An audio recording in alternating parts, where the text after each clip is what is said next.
hands over your ears. All right, good evening, Joshis. Good evening. Can you hear me now, Joshis? All right, so now let's talk about ultimate pulmonary wellness, all right?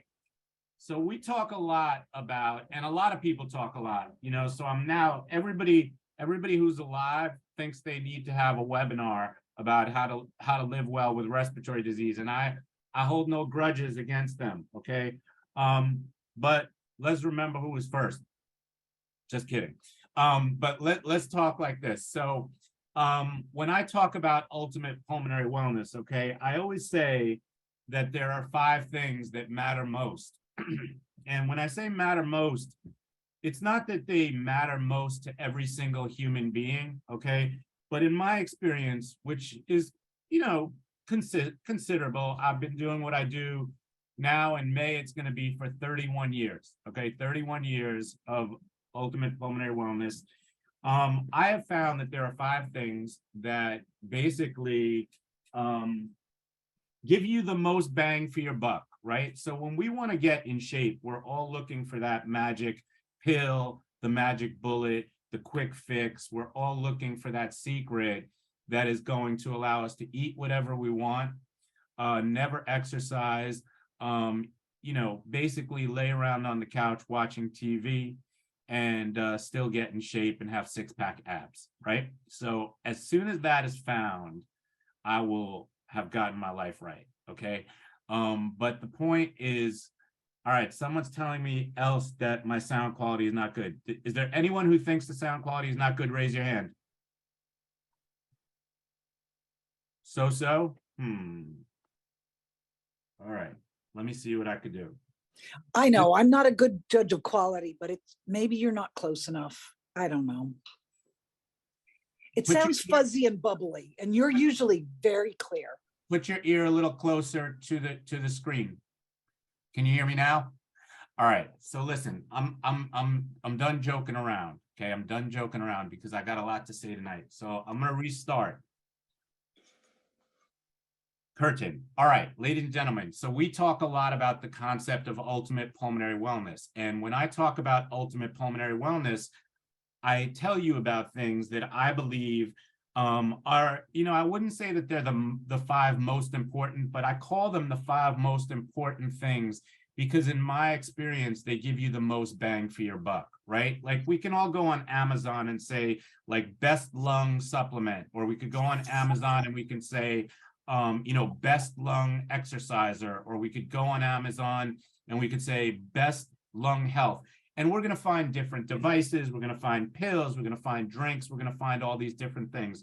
But the formula is really consistent, okay? And in my experience, there are 5 things that really will give you the most bang for your buck. I'm going to tell you what they are, and many of you know what they are from attending these webinars and from reading my book. But I want to talk to you tonight in a little bit of a different way. Tonight, we're going to talk about relationships, okay? Not love relationships, but we're going to talk about the relationship between these 5 most important things. And when I talk about these 5 most important things, I really think of them in sort of 18 to 20% increments. And, as I say over and over again, in our society, we live in a society where medical care consists mostly of a little bit of time, a lot of medication, some procedures, right? So it's a lot of medication, it's medication-based, it's procedure-based, it's not really lifestyle-based, okay? You go to the doctor, they'll talk to you about diagnoses, they'll talk about, medications you could take, procedures you could have, but they'll talk a little bit about what you can do in terms of exercise, what you can do in terms of nutrition, what you can do in terms of managing your stress and anxiety, and what you can do in terms of prevention of infection, right? So our country likes to treat disease. We definitely don't like to prevent disease, okay? We definitely don't like to prevent it, because if we want to prevent it, we know what to do. We just don't do it. And I don't say that with any judgment. I like talking about preventing disease. I don't do a lot myself to personally prevent disease, because otherwise I'd exercise more, I'd eat less. I do protect myself against COVID and other things like that. But what I want to talk tonight about is how medications and exercise and nutrition and managing stress and anxiety and prevention of infection all work together. And, I think a lot of times people get discouraged because they're looking for something that's going to solve the entire problem at once. And solving our lives, like when I say making our lives right, is complex, it's nuanced, and it's going to be different for each one of us. So as opposed to me giving you an exact recipe for the chicken cordon bleu of life, what I try to do is I try to say to you, well, these are the possibilities. These are the possible colors that you can use in your painting, but then give you the opportunity to choose the colors yourself, or try to help you find out which colors are most important to you. There's a saying, it's in Steve Covey's book, 7 Habits of Highly Effective People. And it says, keep the main thing, right? And I talk about this a lot because I think that most of us, although when we talk about what our problems are, we talk about shortness of breath, we talk about difficulties getting up and down stairs, we talk about difficulties walking up a hill, we talk about losing too much weight or gaining too much weight and not being able to lose it or gain it, respectively. I think we talk about stress and anxiety. I think we talk about loneliness. I think we talk about exacerbations and things like that. But I think that for most of us, if we try to be objective about it, right? And being objective about ourselves is kind of like an oxymoron, right? Because who's really objective about ourselves? But one question I encourage you to ask yourself over and over again is, what is the main thing? So in other words, if I had to say, what is the single biggest thing that is preventing me from doing the things that I want to be doing? Because, a lot of these things are related to each other, right? In fact, most of these things, or many of these things at least, if not most of these things, are really interrelated. And if you improve one, well, another gets better. And if you improve another, then the next one gets better.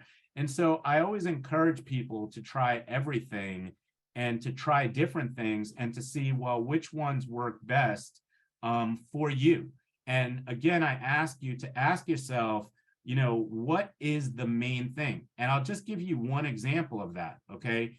If I have COPD and my problem is shortness of breath, and somebody comes to me and says, I have COPD, I've had COPD for 5 years and it's getting worse and worse and worse. And I say, well, do you exercise? They say, no, I don't really exercise. I can't anymore because I'm short of breath. I say, well, have you lost or gained any weight? And they say, well, yeah, I've gained 50 pounds, right? Well, what is the main thing there, right? Is it really your COPD? Because listen to this next statement, because this is important in terms of evaluating your own situation. You can become more short of breath or less short of breath and have absolutely zero change in your pulmonary function, right? You can become more short of breath and you can become less short of breath, and your pulmonary function can be exactly the same. And I say this over and over again. The reason for that is because breathing is multifactorial, meaning that there's not one thing that is going to make us breathe better or breathe worse, but it's really a culmination. It's really an amalgam. It's really like a tapestry of all these different ingredients that we put into our lives. And, like if we kind of put them in different size balls, kind of like Spotify, right? Well, we really love the Eagles, so that ball is going to be huge, right? Because we love Hotel California and this, that, yeah. But we like Rihanna, but we only like her this much. You got to find out which of those really takes up the most space and is really giving you the most difficulty, because you can have COPD, but if you're 100 pounds overweight, then I guarantee you, even if you didn't have COPD, you would still be short of breath when you walk up the stairs, right? That's just one example. And I say that just as an introduction. So I talked before, and I'm gonna talk for a little while, and then I'm gonna take a lot of questions, okay? I was sleeping up until about 6:57.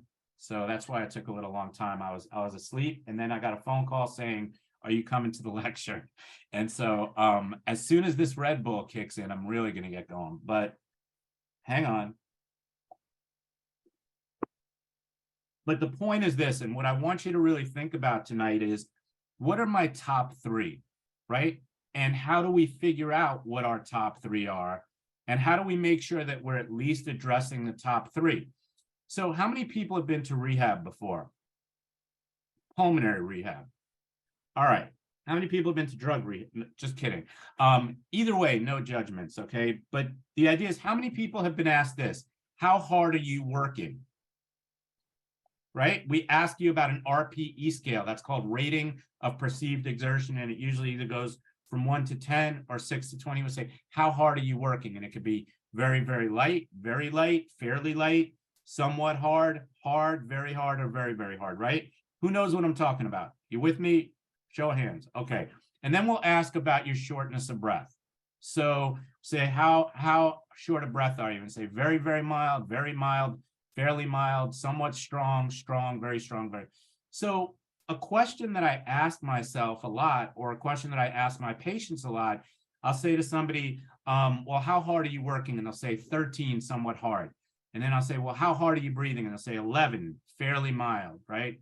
And I want to clarify with people. I want to say, so am I correct in assuming, or am I correct in understanding that you're more limited or more troubled by the walking than you are the breathing, right? Or someone may say, you know what, I'm 13, somewhat hard, working somewhat hard, but my breathing is very hard, right? So I say, okay, so am I correct in understanding that your breathing is limiting you more so than the walking itself, right? Because depending upon which one it is, we're going to try to address that in different ways. And a lot of times it could be something completely unrelated to that. So it could be like back pain, right? It could be hip pain, knee pain, anxiety, things like that. So as we spend the next week, you know, not in this webinar for a week, but, you know, after the webinar, I want you to kind of ask yourselves, well, what is it that made me stop now? Like I'm walking in the street. What made me stop? Did I stop because I'm short of breath? Or is my shortness of breath okay, but I stop because my legs are tired? Are my upper thighs fine, but I stop because my calves are screaming and cramping because of claudication? Did I stop because of chest pain? Did I stop because I got anxious? Did I stop because I couldn't breathe? Okay. And there's a whole bunch of reasons for this. But the thing is that depending upon what those reasons are, they can cascade. They can have this domino effect where anxiety can cause more shortness of breath, right? Back pain can cause more shortness of breath. Chest pain can cause anxiety, which can cause more shortness of breath. And so in a lot of situations, it seems like we're swallowing the spider to catch the fly when it comes to our health. And, you know, what's unfortunate about that is that a lot of people get the idea that it's like, I've been whacking these moles for 5 years, and every time I whack one mole, another mole pops its head up, right? And so people can sometimes get the idea that, you know what, this just doesn't work, or this is my lot in life. I have COPD, or I have pulmonary fibrosis, or I have heart disease, and I just have to get used to this, okay? And I don't think you do. You know, I really don't think you do. And what I encourage people to do is to say, you know what, I don't have to get used to this unless I don't want it, unless I want to get used to it. If I'm okay with this, then by all means, I can get used to it. I don't have to do anything to change my life. But I always say, if you want to change your life, you have to change your life. And what I think happens a lot of times is that people quit, or people give up, or people become discouraged just before something's about to happen. And so those are the things I want to really talk about tonight. So I'm giving you some examples, and I'll just talk about the 5 big ones first, and then I'm going to give you an opportunity to ask questions and talk about how things relate to each other. But let's talk for a moment about medications, okay? This was a massive week of talking about medications for me, because so many of my patients came in. I'm probably about at least 7 patients came in, and like we're taking like multiples of the same medications, taking them at the wrong times, taking them, you know, in the wrong order, taking them in combination with other medications that don't really work or that might even be blocking some of the medications.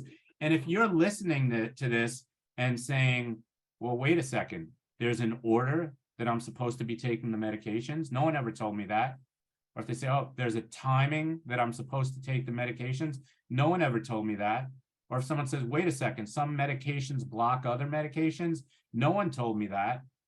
And I think that's very accurate. And in fact, I saw an article by Mike Hess this week in which he claimed that not even clinicians know when or how you're supposed to be taking your medications. Now, if not even clinicians know, well, how is a patient supposed to know? And if you go to your doctor and nobody explains to you that you're going to be getting 3 different inhalers and they're all different, they all do different things, but you go home and you go home with you go home with 3 prescriptions on a pad. You don't know that these are going to be different, and then you get home and you have like a mist inhaler, and you have an egg, which is your Spiriva, and then you have a disc. And a lot of people don't recognize that all these things are not created equal. There's different medications. They do different things. Some are short acting, some are long acting, some are bronchodilators, some are anti-inflammatories, and they can't be interchanged expecting the same result. And I talk about this a lot. And, kind of the person that I would say over the years, the person that I've kind of chopped up the idea of medications with most is Mark Mangus, who's a respiratory therapist who has probably close to 50 years experience at this moment. And we've kind of come to a lockstep agreement as to how things are made and how medications are best taken. But they have to be kind of prescribed for the individual. And again, they have to be problem solved for the individual. So now let's just draw some, parallels with how medications, before I do that, I'm going to just give you one example of an idea of how people could be actually undoing their medication. So how many people here have or have at one time or another taken albuterol? Okay, so albuterol is kind of the most common example of a short-acting beta-2 agonist, which is a bronchodilator, right? It's also known as a rescue inhaler. It's the medication that you get into a jam, reach for your albuterol, right? Okay, that's supposed to get you out of a jam, right? I have concerns about this, okay? And some of my concerns about this are the following. Number one, if you're in a jam, if you're in that code red situation and you can't take a breath, well, how are you going to get the albuterol, right? Because part of taking the albuterol in a meter dose inhaler, it entails you being able to take a deep breath and bring that albuterol into your lungs. So if you're going, and then I try to spray something into my mouth, it's going into my mouth, but it's not getting into my lungs. So I might as well spray it over my shoulder like that lady in the house who said that the medication's not working. And when House asked her to see it, she sprayed it behind her ears like perfume, right? But do you understand what I'm saying? Like, how many people have had the experience where you're so short of breath and you're like, oh my God, here it is. Like, we really need something like this where you could be like, and just spray it and bring it all into your mouth. But it's not. It's like a little, right? It's like a little shot that we take. And the problem with that is, imagine that you wanted to eat an M&M, and I'm a major league pitcher, and you're across the room, right? And I'm going to take this M&M, and I'm going to throw this M&M across the room, and you have to open your mouth just in time to go. It's the same thing with the inhalers, right? So when people talk about inhaler technique, okay, I agree. There's a big problem with the way that people take inhalers, and there's a lot of reasons for that, okay? One reason may be they've never been taught the proper way to take an inhaler. One reason may be nobody said that, hey, you have to shake it up. Why do you have to shake it up? Because in this little tube, it's a liquid, right? And we need it to be a gas. We need it to be vaporized so that it can combine with the air and be breathed into our lungs. There's no way a liquid's going to be shot into our lung and, shot into our mouth and go into our lung. I mean, we're not like those guys at the carnival who you shoot the water in their mouth and the balloon blows up. If it were like that, it would be easy, okay? But the thing is that it takes a lot of coordination. And one of the ironies about, the respiratory medications is that for the group of people that have the least coordination or the most difficulty coordinating their breathing, all of the things that are supposed to help them coordinate their breathing require them to be able to coordinate their breathing. So that is a problem, right? So in a lot of cases, okay, I will actually encourage people to switch back from a metered dose inhaler to a nebulizer. Why? Because the nebulizer gives you a lot of bites at the apple, right? The nebulizer is not the major league pitcher, who's throwing that M&M across the room and you have to open your mouth just in time. The nebulizer is, okay, here comes daddy's car, open the garage, here comes daddy's car, and it puts it right in your mouth so that you can get the medication. And guess what? From that first breath, that starts to dig into your airways and open things up. And then the second breath opens you up even a little more.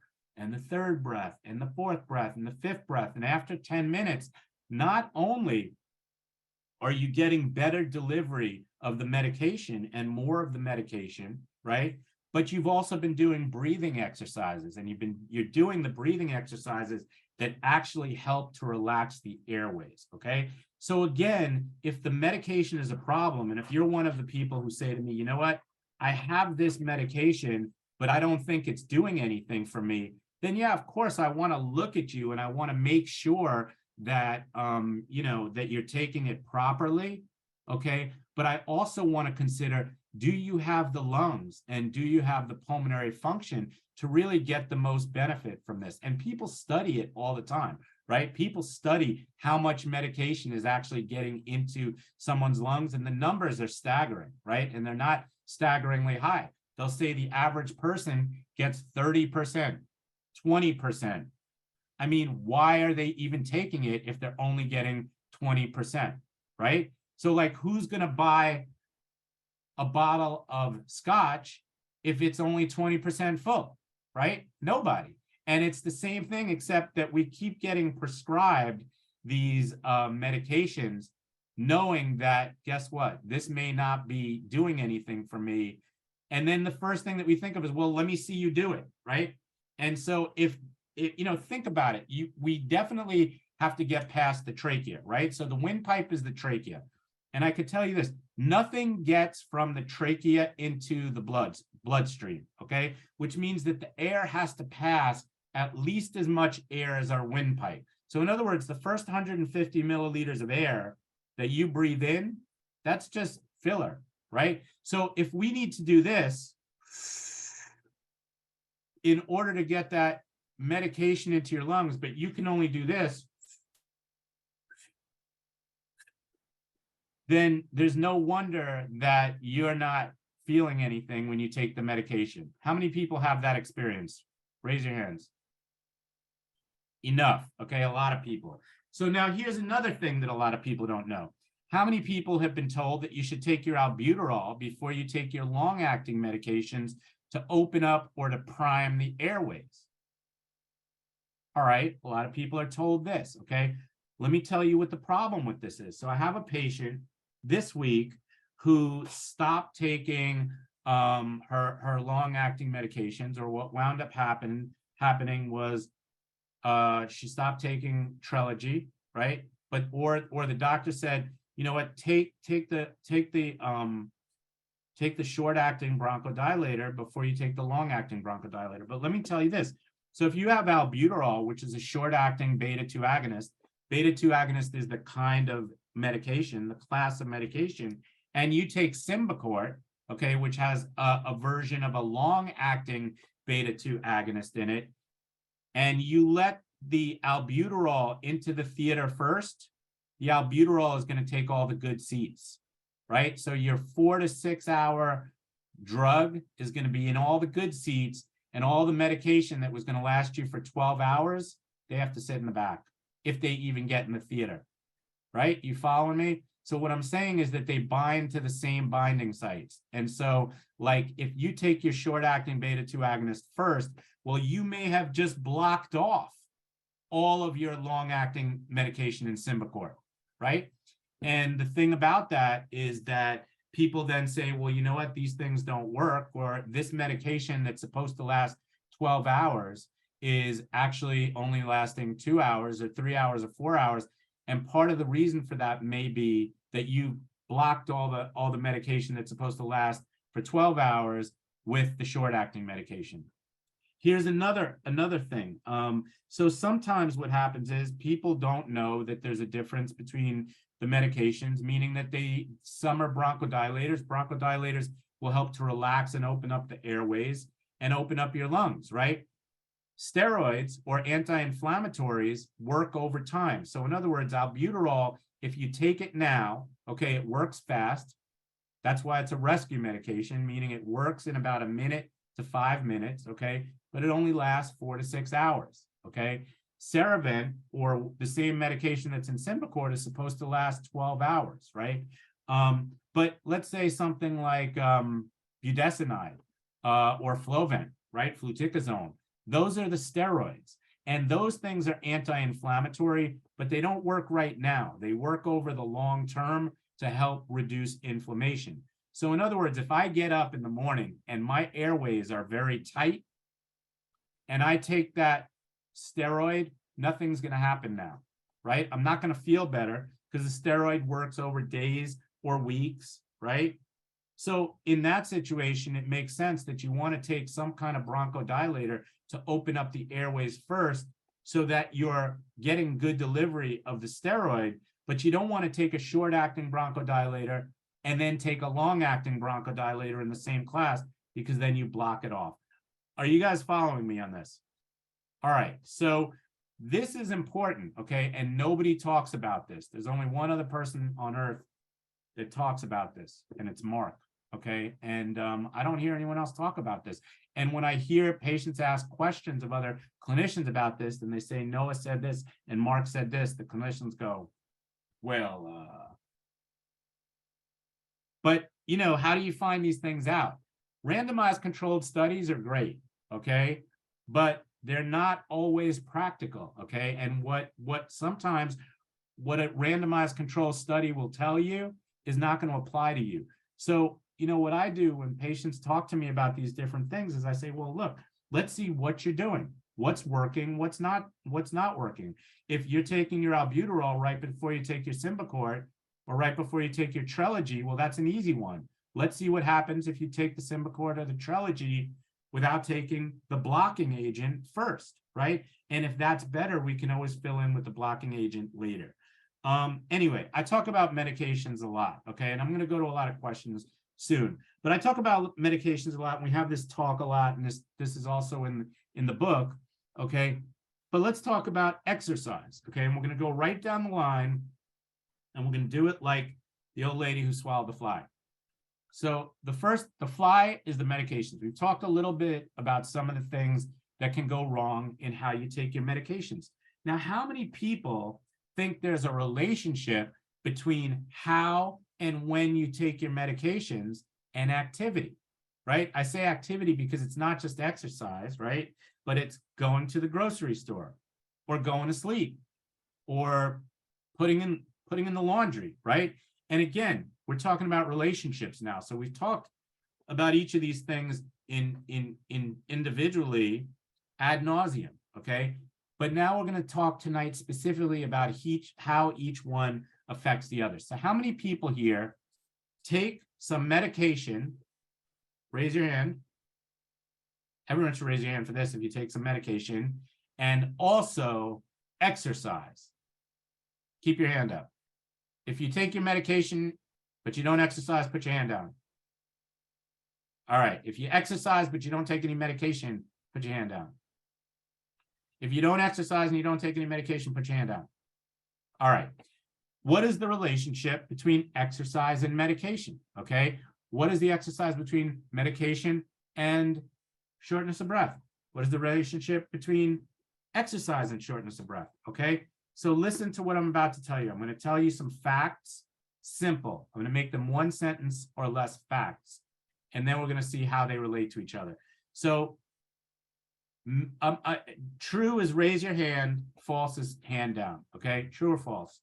So medications can make it easier for us to breathe. True or false? True. Exercise can make it harder for us to breathe. True or false? Okay. Exercise can make it harder for us to breathe. If you think it's true, raise your hand. Okay. So, Sal, you changed your mind? Okay, he changed his mind. Okay.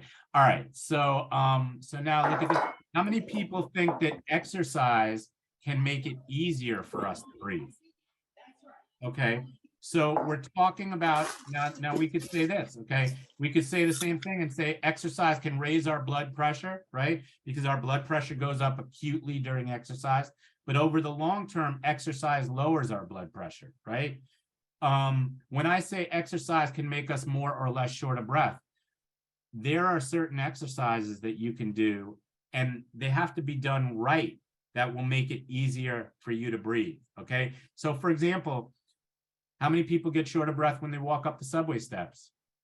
How many people get short of breath when they walk up the hill? How many people get short of breath when they run up for a hill?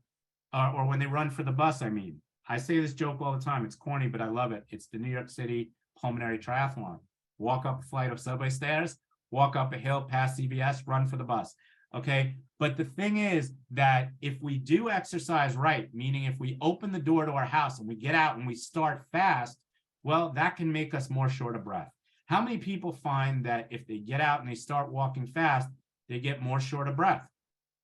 And guess what? As you continue, you could get even more short of breath and more short of breath and more short of breath until you have to stop, right? Now, why is that? Okay. How many people have heard the term before bronchospasm? How many people have heard the term bronchoconstriction? How many people have heard the term air trapping?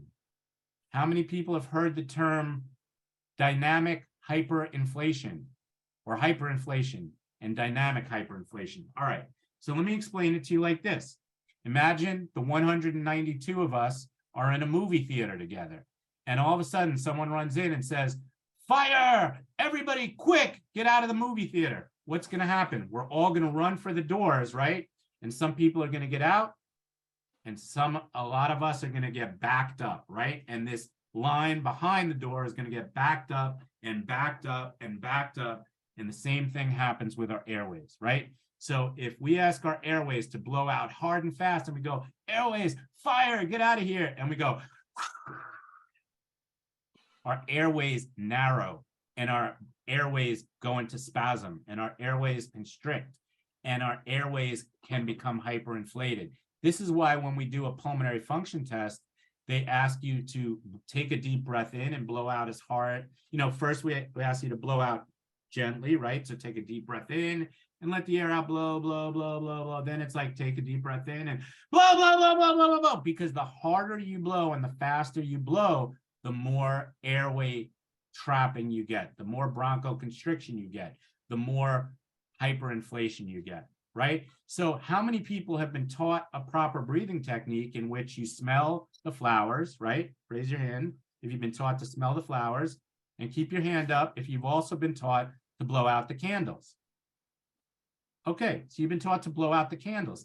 Think about the last birthday party you had where there were a whole bunch of people there and it was your time to blow out the candles and you're saying to yourself, "Oh my God, this is going to be so embarrassing. I don't know if I'm going to be able to blow out the candles," but you take a deep breath in and you go. Well, that's the same maneuver that you do when you do a pulmonary function test, right? In order to blow out candles, you have to blow out hard and fast. And if you think about the pulmonary function test, the reason why that is asked to be done that way is because that will create the obstruction. In other words, that's diagnostic. That will elicit the obstruction. So if you've been taught to smell the flowers and blow out the candles, well, you're not being told the right thing if you want to relax the airways. And that's what we want. We want nice, relaxed airways where air can move in nicely and air can move out nicely. We don't want something where the air moves in, but then you blow out hard and you get trapped, because that's what happens, right? So you blow out hard and you get a little more air trapped. Then if you have difficulty, how many people know this? COPD is an obstructive pulmonary disease, and that means that you have difficulty with exhalation, right? Everybody knows that. Now, if you have restrictive disease or interstitial lung disease like pulmonary fibrosis, well, you have difficulty with inhalation, right? But guess what? You only have so much time. It's like a building that has 12 floors. Well, there's only 12 floors. You could go in either direction. And what I'm trying to say with that is that if you have a problem going up, eventually you're going to have a problem going down. And if you have a problem going down, you're eventually going to have a problem going up. Now, if you just joined, you might think this were a reproductive talk, all this talking about going up and going down, but I'm not talking about that. You know that I'm not going to leave you without any inappropriate jokes if you come to a lecture. I have to tell some. I apologize. It's my upbringing, which is poor. Anyway, but the idea is that if you have difficulty with inhalation because you have a restrictive disease, okay, or you have difficulty with exhalation because you have an obstructive disease, it's only a matter of seconds before it winds up in the exact same spot, which is that I can't breathe, right? So my point in telling you this is that the harder and faster you breathe, well, guess what? I take this breath in, but I'm breathing hard and fast, so I can't let it out. That means with each breath, I'm becoming more and more obstructed. I'm becoming more and more hyperinflated. And this is what's known as dynamic hyperinflation, okay? And again, if you have difficulty with inhalation or if you have difficulty with exhalation because your lungs are hyperinflated, well, guess what? It's only a matter of seconds before you have difficulty with inhalation, right? Does this make sense to people? Is this a common theme that you've experienced before? So here's the thing. What am I telling you? Imagine you have a tight hamstring and it's a cool fall morning and you go out onto the soccer field, right? Now you may be thinking, soccer field. I love it when they do I love it when they do these commercials for like COPD and they'll show somebody on a surfboard, right? Not that you can't surf with COPD, but it's like try to make it applicable to the humans that we're actually trying to target, which is why we use real patients in all of our productions. But my point in telling you this is that if you have a tight muscle, right? Nobody approaches respiratory disease from a muscle perspective. They approach it from a respiratory muscle perspective, meaning like the diaphragm and the intercostals and the accessory muscles like the scalenes and the sternocleidomastoid, et cetera, et cetera, et cetera. But what I'm trying to say to you is we're approaching it from a smooth muscle perspective. And a lot of people think that we can't control smooth muscle, right? So in the body, you have 3 different types of muscle. You have cardiac muscle, which is only in one place. It's your heart muscle, right? We have skeletal muscle, which is like our biceps, our triceps, our hamstrings, our glutes, our quadriceps, our calves. And then we have smooth muscle. And the smooth muscle is what causes the airways to constrict and dilate, constrict and dilate. It's what causes the intestines to churn food. It's what causes different things to move around. And we don't typically think about moving those muscles, right? Like we don't say to our airways, okay, open sesame. No, but we can do that, right? And my point in telling you this is that the way in which you approach the exercise can change whether you become more constricted or more dilated. Now, I started this by talking about the combination of medication and activity, right? So we want to utilize our medication in a way that it's going to set up our activity for success. So in other words, if you know that when you go outside in the cold, you're going to constrict, right?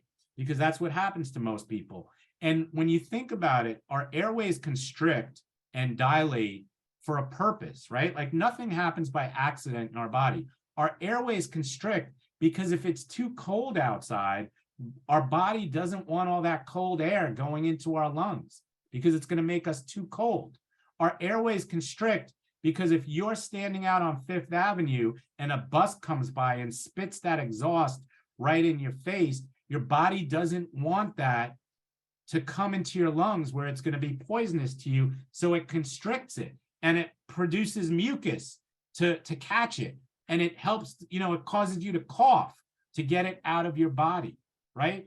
And that's actually a good thing, except it's not a good thing when it's hyperconstriction, right? When we're constricting when we want to be dilated, right? It's not a good thing when we're coughing when we want to be taking a deep breath. It's not a good thing when our airways are constricting when we're trying to walk up a flight of stairs. And what I'm trying to say to you is that everything is connected, right? So in other words, if I know that I'm going to go outside and it's 20 degrees outside, and I know that my airways, so I'm going to show you this. My regular airway is going to be this, right? So like the middle half of the screen, this is going to be dilated, this is going to be constricted, right? So if I know when I go outside, I'm going to go from this regular airway to this, I'm going to be in trouble because this is not enough for me, right? But if I am here, and then before I go outside, I get to here by taking my medication properly, then when I go outside, guess what? I'm still good over here, right? Same thing with blood pressure, right? Like we think about our blood pressure medication, like we don't want to wait till the room fills up with smoke and then remove the smoke from the room. We want to prevent the room from filling up with smoke. So in other words, if I know that my blood pressure is here, I take my blood pressure in the morning, I'm 140/80, okay, and I know that I'm about to do something that's going to raise my blood pressure by 40 points, I'm going to be at 180. Right? But if I'm 140/80 and I could take something that's going to lower my pressure by 30 points, now I'm 110. If I go up that 40 points again, I'm only at 150, right? And my point in telling you this is, our bodies are machines and they're made up of chemistry and physics and mechanics, but we want to take care of them so that there's the least wear and tear possible, right? So if you know that you're going to do something that's going to be active, you're about to go to the gym, you're about to go grocery shopping, you're about to go to a wedding where you're going to be doing some dancing, okay? You want to make sure that your airways and your lungs are optimized in enough time so that when you get there, you don't get to where someone's choking you and then you have to try to get your albuterol in while someone's choking you, and the person choking you is you, okay? But the point is, don't wait till you're in that trouble situation. Plan out your day and arrange your medication schedule so that you're getting the most bang for your buck. And the point of this is that, a lot of us have this idea that how many people don't like taking medications? Who's that person? I don't like taking medications. Well, you know what I don't like? I don't like not being able to breathe. I don't like having a stroke. I don't like having a heart attack. So if my choice is, be able to breathe and not have a stroke and not have a heart attack, I'll take the medications. Thank you very much. Because, it's like when people say, you know what, I can't breathe with the mask. Okay, yeah, you're right. The mask makes it hard to breathe. But you know what else makes it hard to breathe? The flu, an exacerbation, COVID, all these things make it hard to breathe. So my point is, let's protect ourselves before we get into in trouble. Let's prepare to make sure that we don't get in trouble rather than wait till the room is full of smoke and now we have to try to empty the room full of smoke, okay? So now we talked about medications, okay? Now walking and exercise, right? So when we have our rehab program, again, show of hands, how many people have gone to rehab before? So how many people have used the upper body ergometer, the UBE, right? Okay, how many people use the New Step? How many people use the treadmill? Okay, so would you agree that the New Step and the UBE and the treadmill are not created equal, right? Some are harder than the others, right? So UBE, but now that being said, we can make each one harder, or we can make each one easier, right? We can turn the intensity all the way up on the UBE and you could be working really, really hard, okay? We could turn the intensity up on the New Step. Now, most people don't. Okay, most people are like, I love the New Step. They're here. It's like a chaise lounge where they're kind of like going like this, and they're like, I love this. Someone comes over, they hold up a coconut with a straw in it. They give them a little coconut as they're like, this is the best machine ever. They're like, you know what? I don't understand this. I'm fine on all the machines except the treadmill, right? Well, that's explainable, right? We can understand why if you think about it. Well, why is the treadmill harder than the UBE? A lot of reasons. Well, first of all, you're standing up. right? In a UBE, your butt is on a seat. Your back is against something. Somebody probably put a comfy pillow behind your back so that your back doesn't hurt, right? And there you are, you're going like this. So we're using small muscle groups, right? Doesn't mean they're not important, okay? Upper body activity is really important with people with respiratory disease because it's hard to do. And when you do things with your upper body, washing my hair, shaving, brushing my teeth, brushing my hair, getting dressed, that puts the respiratory muscles at a poor mechanical advantage. So it's difficult for us. It makes us more short of breath. Okay. So by exercising our upper body and coordinating it with breathing, well, we get better at those things and we become less short of breath if you understand why. And, you know, if you're like the Pulmonary Wellness and Rehabilitation Center, you're lucky because someone will come over and hold a coconut with a straw and allow you to sip a frozen pina colada while you do the new step, okay? But for most of us, you will say that the new step is generally easier than the treadmill. The upper body ergometer is generally easier than the treadmill. Some people have an easier time on the new step than the upper body ergometer. But what does all this mean, okay? This also leads us to certain choices, right? So some places you go, well, you know, what are you gonna do first? Well, what do you want to do first? Sometimes we ask you what you want to do first if it doesn't matter, right? And for some people, it doesn't matter if you do the treadmill first or the new step first or the upper body ergometer first. But for some people, it makes a big difference, right? Some people say, you know what, I really do better when I do the treadmill first, right? Why would you do better if you do the treadmill first? Well, again, because the treadmill is the hardest machine. It takes the most power, it takes the most breath, takes the most muscle, takes the most energy, right? So if you're somebody that's pretty deconditioned and you're somebody who gets tired easily, well, you might want to do the hard part first, right?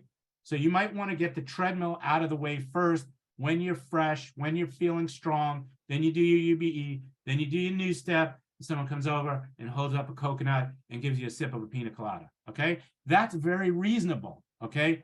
But then there's people who don't do well when they do the hard part first.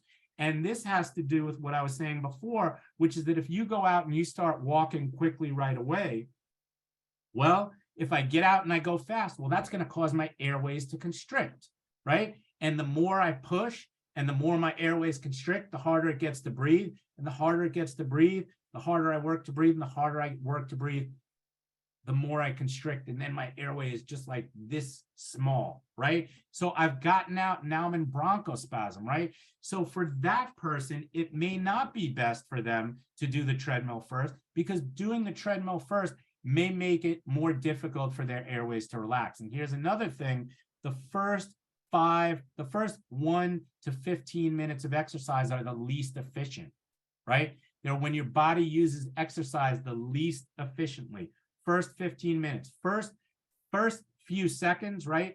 So we talk about different types of metabolism, right? How many people have heard aerobic exercise, anaerobic exercise, right?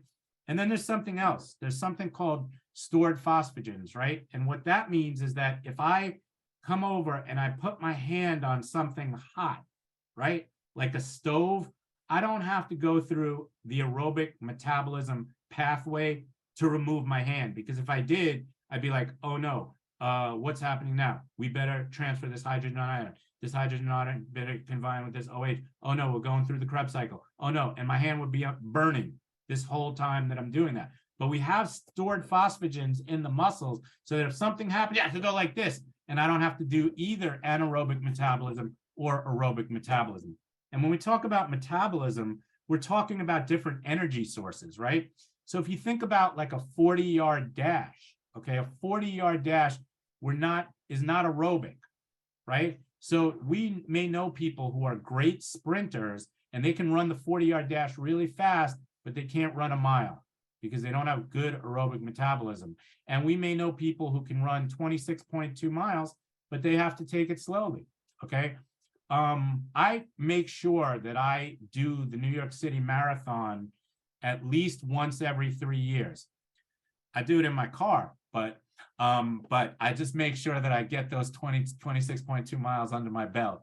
But the idea is that, you know, The longer you go on, the better your body becomes at using oxygen. Now, that means over the long term, meaning if you exercise for 6 months, well, you're going to be much better than, somebody who's only been exercising for a month. But over the course of the workout, your airways will relax and your body will get better at using oxygen. So if that's you, then you might be better off to start off with something gentle like the UBE, then do the new step and save the treadmill for last when your airways are going to be the most relaxed and when your body is going to be the most aerobic in nature. Okay. So the combination that I'm just talking about is the idea of taking your medications properly, meaning taking them at the right time, taking them in the right combination, taking them, in the right order and using them properly, and then combining that with exercise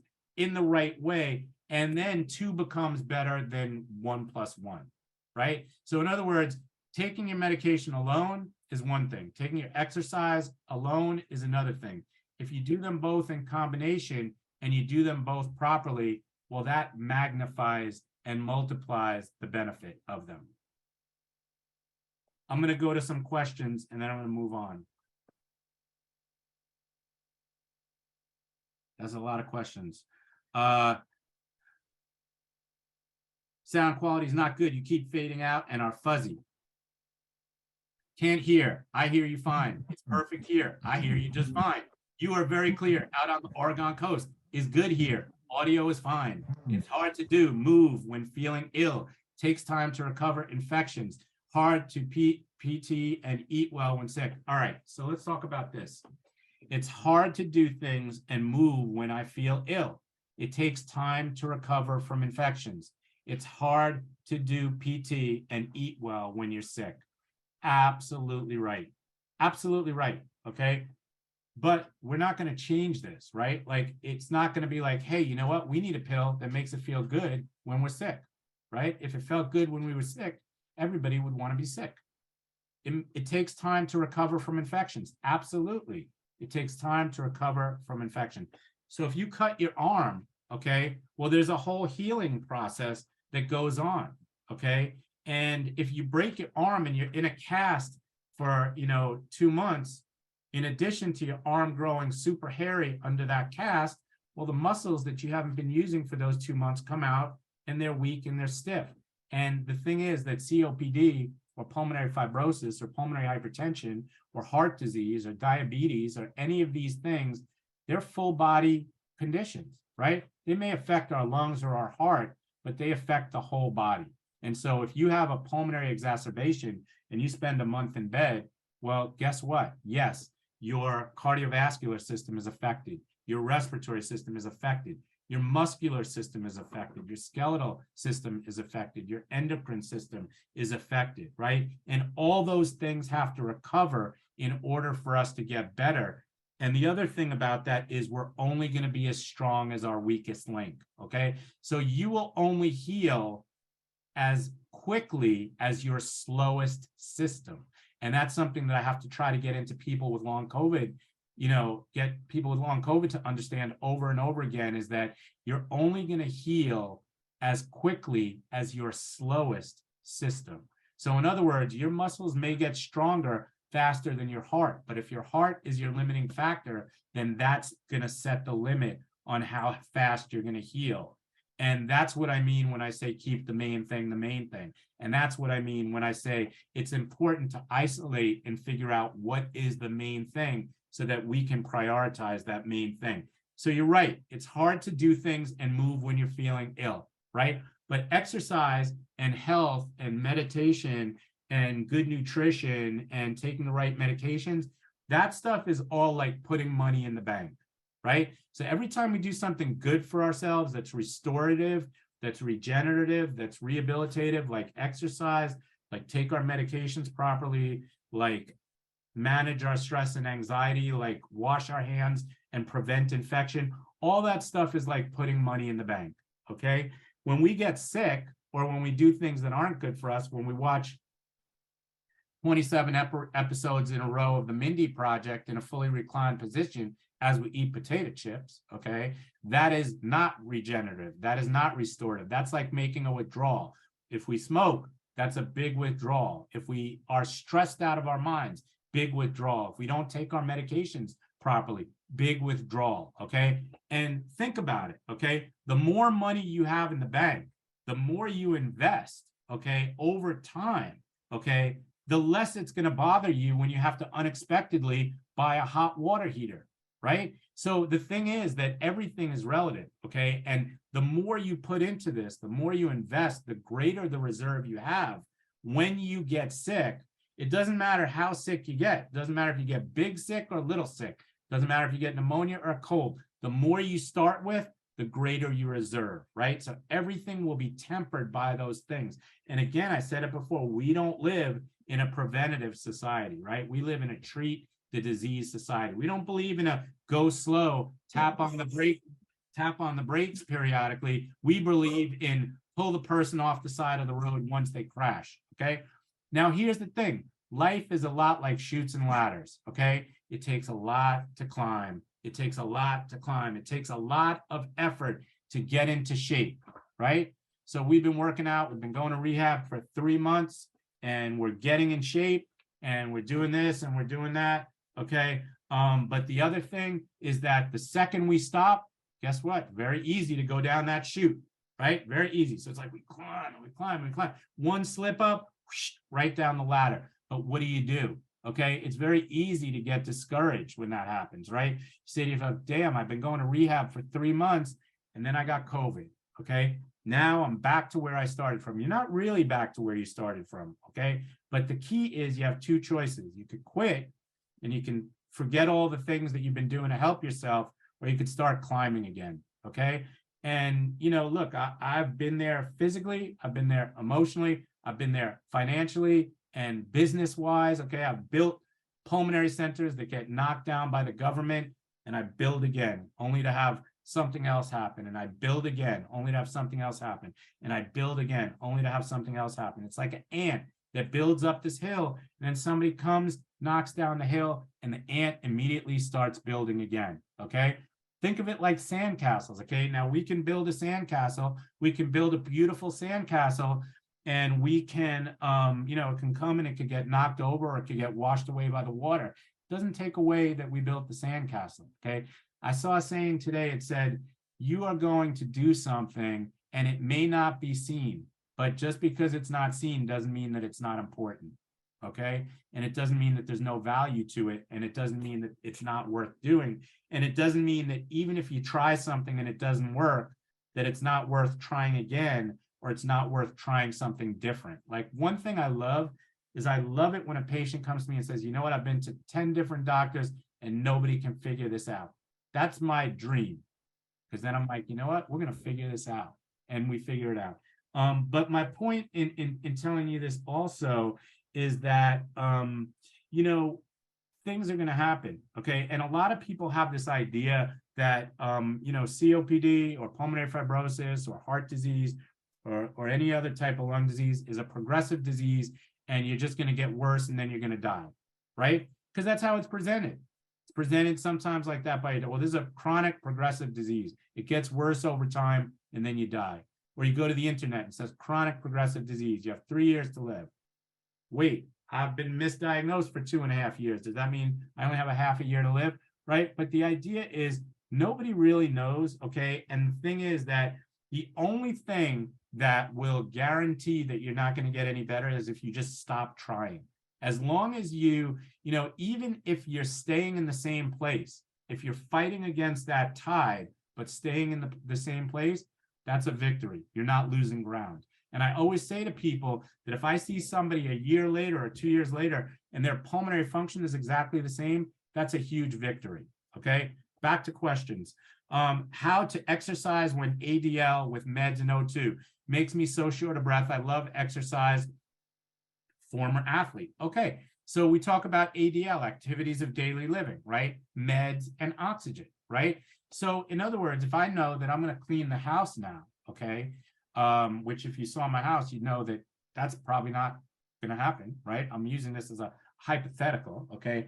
But if I know that I need to make my bed, and a lot of people say, you know what, I can't make the bed. Why can't you make the bed? Because the bed is big and the comforters are heavy, and it's hard to move myself over there and pull the sheets over the mattress, right? All these things are hard, and it's all upper body activity, right? And it all stretches our muscles, and it stretches our breath out, right? So if we go with the principle that I've been talking about, okay, well, I know that, in a half hour, I want to start cleaning. I want to watch a few minutes of Maury Povich before I do that, okay? So guess what? While I'm watching Maury, or while I'm watching Jerry Springer, okay, that's when I'm going to do my nebulizer, okay? And again, I didn't finish this point before, but the reason why I like a nebulizer better for some people is because if you can only take, 1 ounce of water at a time because you have a small mouth, okay, well, guess what? It doesn't help you if I throw 10 ounces of water at you. That means that you only get 1 ounce of water and 9 ounces are wasted. And that's what happens with a lot of medication. Okay, you need to take this breath, you get the spray, but you can only take a tiny bit at a time because you can't take a deep breath and you only get 1 shot at it. That's why the nebulizer is great, because the nebulizer gives it to you in small bite-sized portions over a period of time. So if you're having difficulty, like in other words, let's say you've hit a stumbling block, or you know what, someone said to me today, you know what, I don't understand this, for the last week or so, I feel much more short of breath. Well, what's different? Okay. So what's different is this person went from taking Spiriva and Symbicort to taking Trelegy. Okay. Now, that's just another consideration. Okay. Trelegy, how many people take it? Another one is Breztri, right? These are all called triple therapies, right? Because these are therapies that have 1 beta-2 agonist, which is a bronchodilator, 1 anticholinergic, which is another bronchodilator, and a corticosteroid, right? Except that it sounds great, because the idea is that, you know what, now I get them all in one, right? So like Excedrin migraine has acetaminophen, aspirin, and caffeine, okay? So that's better than taking 1 acetaminophen, 1 aspirin, and 1 caffeine, except if I can't get all those 3 things in my mouth at once. So if you're taking Breztri or Trelegy, okay, and you have difficulty getting 1 spray in your mouth, well, guess what? You just lost all 3 of your medications. So what I'm saying is, just to illustrate this, well, if I take them separately, bronchodilator 1, maybe I got some, maybe I didn't get it all, but maybe I got some. A little bit helps, right? Now I'm going to take the second bronchodilator.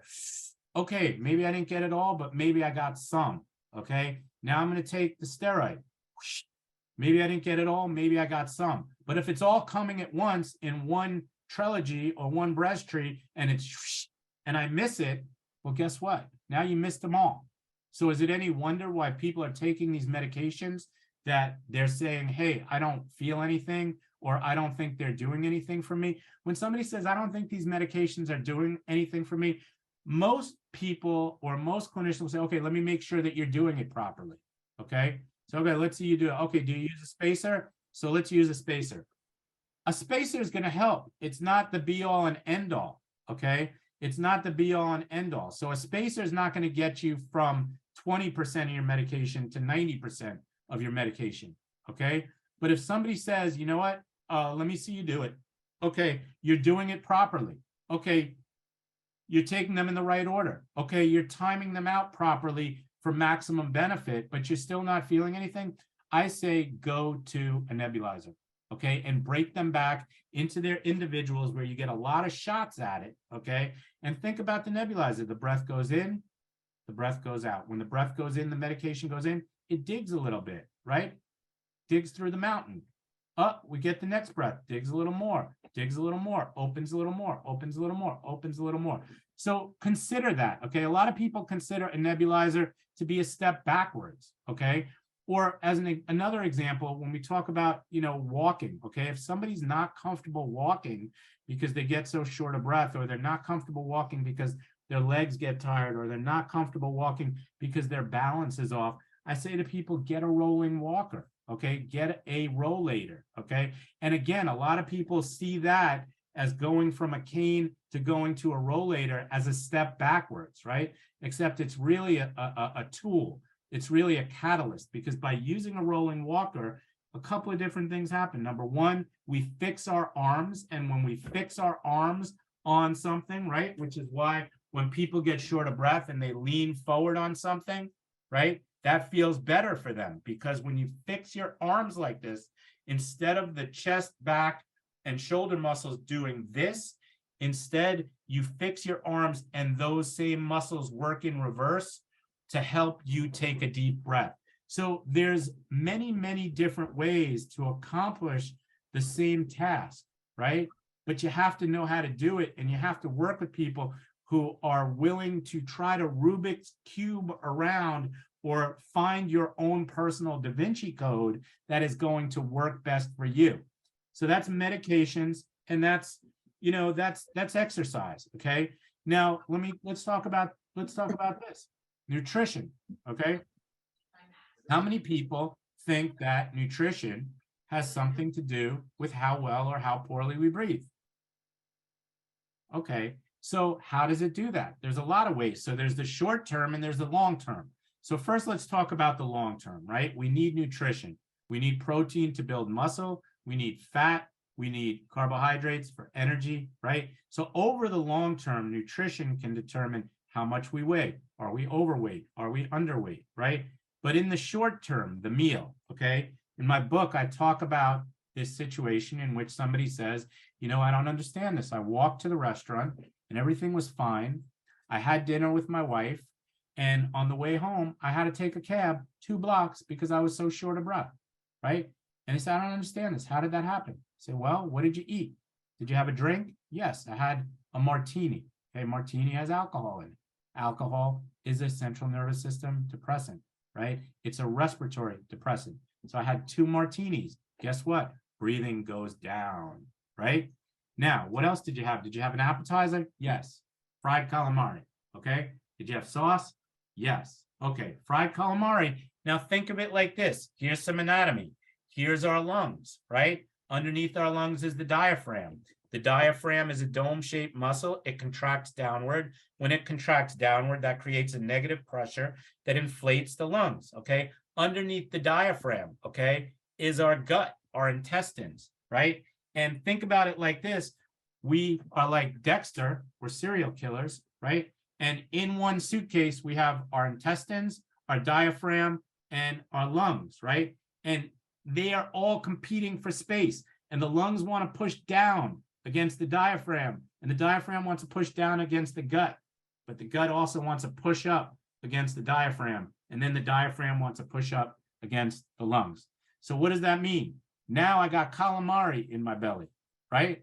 And that calamari are all working together like a school of squid, pushing up against the diaphragm, right? And the diaphragm is pushing up. And when the diaphragm pushes up, it pushes up on the lungs. So now the lungs have lower volumes in them, right? And I told you that the way that the lungs inflate is by the diaphragm contracting downward, and that creates a negative pressure. The diaphragm pushes down against the calamari and the lungs inflate. But with the calamari pushing up, okay, calamari is stronger than they look, right? So the calamari pushing up, it's harder for the diaphragm to contract downward, harder for you to take a deep breath, right? Sound familiar? All right, next order of business. What'd you have for dinner? Chicken parm. Okay, chicken parm. Now you have a school of calamari and a chicken pushing up against the diaphragm, pushing up against the lungs. And now the lungs are like this, and they're going, looking down. We'll do a little bit Bill Cosby tonight. We'll go, there's some calamari underneath the diaphragm pushing up, and it's a chicken, right? So now that's all pushing up against the diaphragm. The diaphragm's pushing up against it. And now we're even more short of breath, okay? And I'm going to ask you this. I hate to ask, but did you have a side dish? And you say, yeah, I had a side dish of spaghetti, right? So now here's where this comes in, okay? Not all food is created equal when it comes to the respiratory system. Now, we talked about the mechanical problem of having a gut full of calamari, chicken, spaghetti. That's a physical barrier to the diaphragm. The diaphragm then becomes a physical barrier to the lungs, right? Except then there's a chemical aspect to this, right? What I mean by that is that we have, we basically exist our respiratory system exists to exchange gas so that it brings in oxygen and blows off carbon dioxide, right? We bring in oxygen, blow off carbon dioxide. Now, how does our body know that we have to breathe? Our body knows that we have to breathe because the carbon dioxide in our blood goes up. Our blood becomes more acidic, meaning that we get more hydrogen ion, and that also sends a chemical message to the brain that we have to breathe. And our oxygen goes down, and that sends a message to breathe. So 3 things: increase your carbon dioxide, increase your hydrogen ion, meaning your blood becomes more acidic, drop your oxygen, okay? All those things send a message to the body that we have to breathe more, right? Except for, listen to this, okay? Carbohydrate, fat, protein. They all produce different amounts of carbon dioxide when they're metabolized, okay?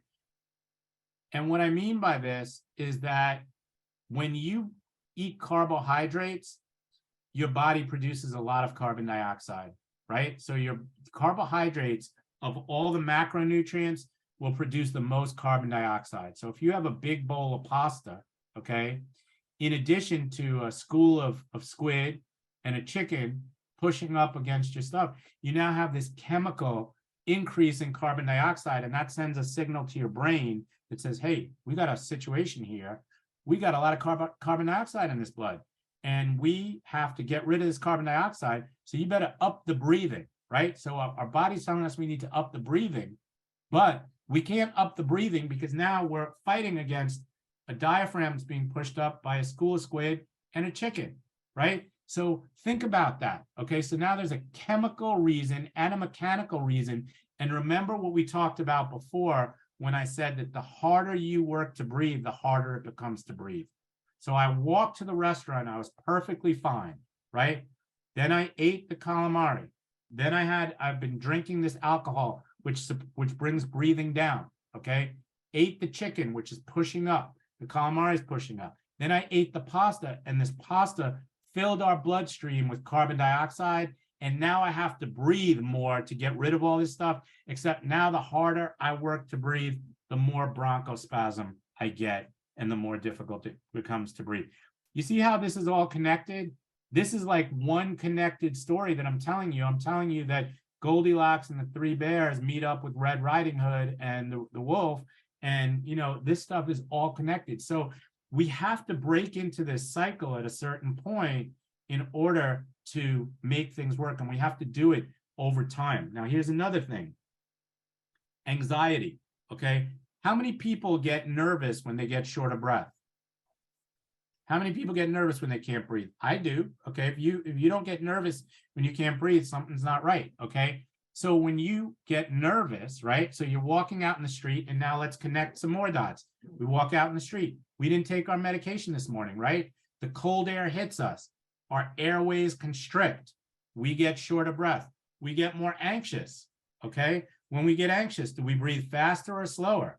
Faster. Do we breathe shallower or deeper? Shallower, right? So I didn't take my medications today because I was in a rush. I went outside. As soon as that cold air hit me, my airways constricted. I'm now working hard to move air through these constricted airways. And now I'm getting more and more trapping and hyper inflated. And now I'm stuck, right? You see the connection? And it's like we say, well, we swallow the spider to catch the fly. Well, had I taken my medications, right? This is why I say to people, don't rush here if it means skipping your medication, right? I would rather you stay home and do the nebulizer, come later, okay? Don't skip the medication, because guess what? If I had taken my medication, I go outside, right? I take my medication, so I go from here to here, then I go outside and I'm here, but I'm still okay. And I could still move. I could still keep moving. My airways relax. I avoid this whole thing up front, okay? Same thing. Now I don't do things anymore because I can't take the subway. I can't walk up and down subway stairs. So now I stay home or I take the bus. My muscles get weaker because I'm not walking up the subway stairs anymore, and I'm doing less and less, and I'm getting depressed because I'm not able to see my family or my friends, right? So again, you see how these things are connected. So the less I do, the less I'm able to do, the less I'm able to do, the less I do, the less I do, the worse I feel. But hey, you know what? The other day I went to a birthday party And I had a good time, and now I feel a little better. And that was so good that I say, hey, you know what? That was fun. I want to do that again. Okay. I better start taking my medication properly because I want to be able to go to that wedding in July. I better start exercising so that I'm ready to dance at that wedding in July. Okay. And then prevention of infection is the final piece of the puzzle. And the key to this is that if you don't get sick, you don't have this drain on your bank account of health, right? And again, I say the same thing, which is that it's a lot easier to prevent yourself from getting sick by wearing a mask, by avoiding crowded indoor spaces, by avoiding sick people, by washing your hands frequently, by using hand sanitizer, by getting the flu shot, by getting the pneumonia vaccine, by getting the COVID vaccine, getting the shingles vaccine. And by doing all these things, guess what? Now we get to keep doing all the things that we've been doing that have been good for us, which is, taking our medication properly, exercising, eating well, managing our stress and anxiety, and not getting sick.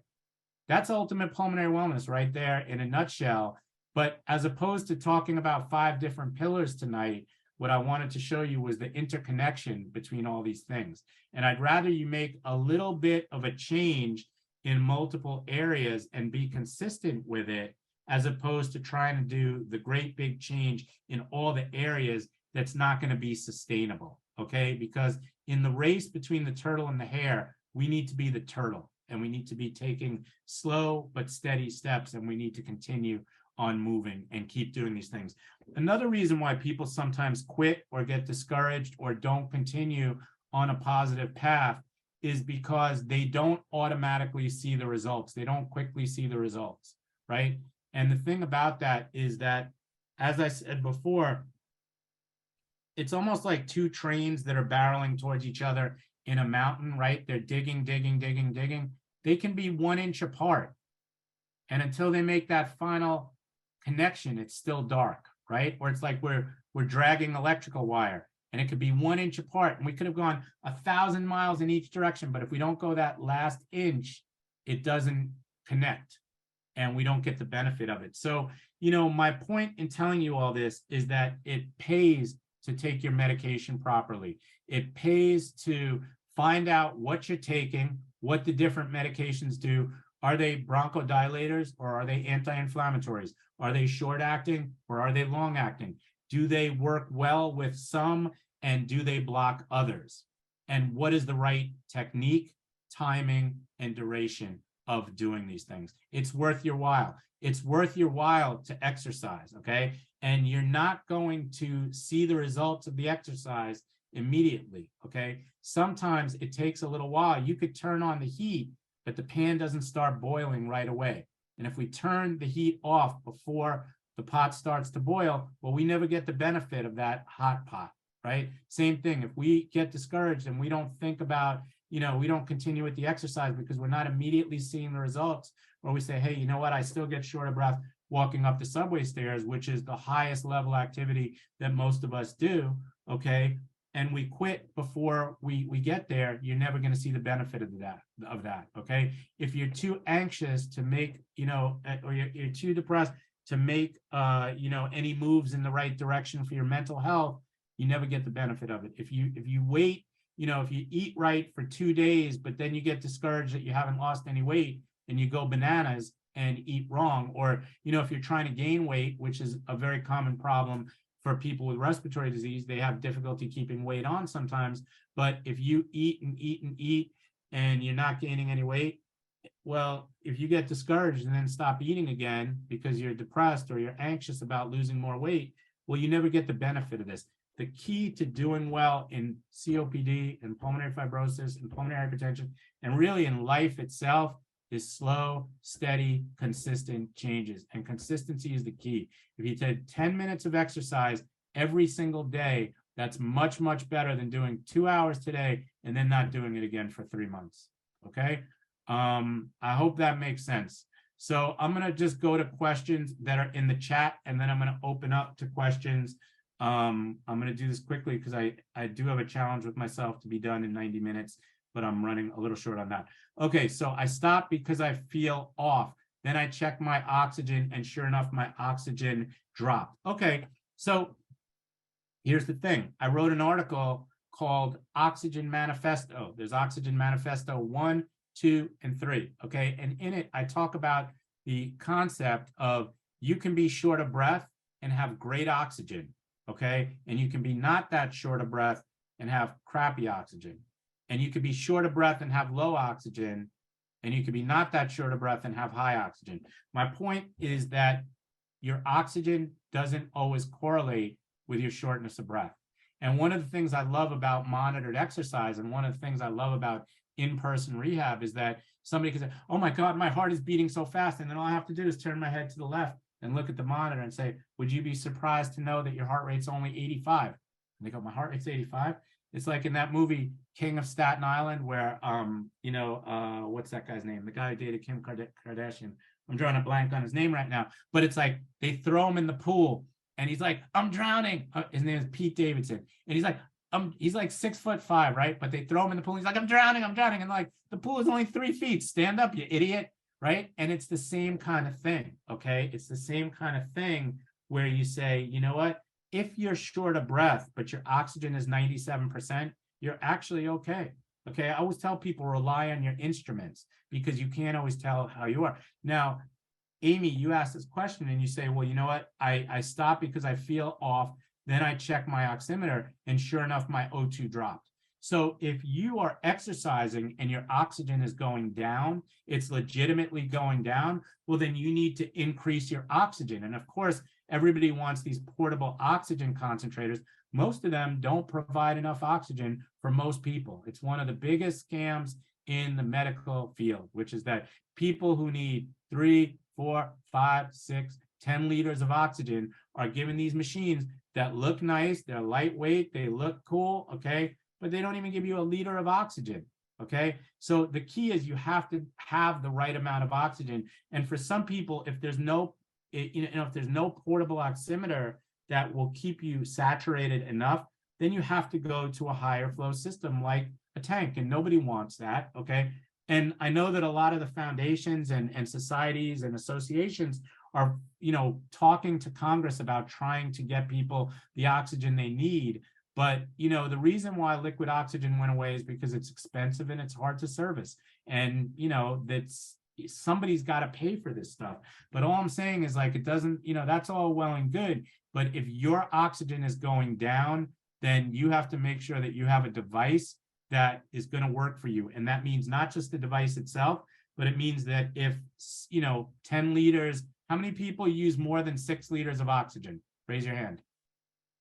Okay, not many people. That's good. But the idea is a lot of times I'll see people using a lot of oxygen with a nasal cannula. Okay. And again, it's the same type of thing. A nasal cannula may not give you enough opening. It may not give you enough concentration of oxygen to maintain. So that's why we use non-rebreather masks with a lot of people. Okay. So, how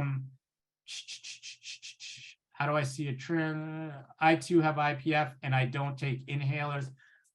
So this is interesting. So a lot of people with IPF and pulmonary fibrosis, they don't take inhalers, right? And why not? Because, it's been shown that people who have restrictive lung disease don't necessarily benefit from bronchodilators, right?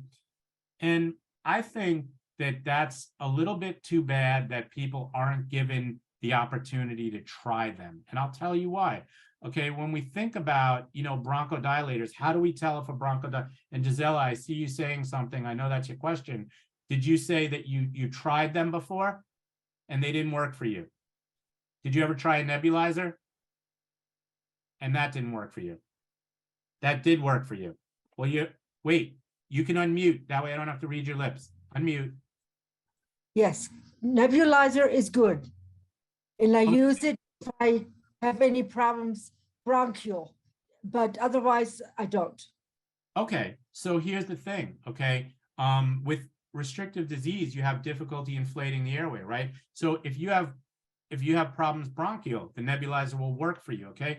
The reason why a lot of people don't get prescribed, inhalers or bronchodilators or even nebulizers, because one of the parts of the test of a pulmonary function test is you get your test and then you're given a bronchodilator and to see if the bronchodilator, to see if your airways are what we call responsive, right? To see the responsiveness. In other words, do you get a bronchodilation effect? Do you get more air if you take the bronchodilator?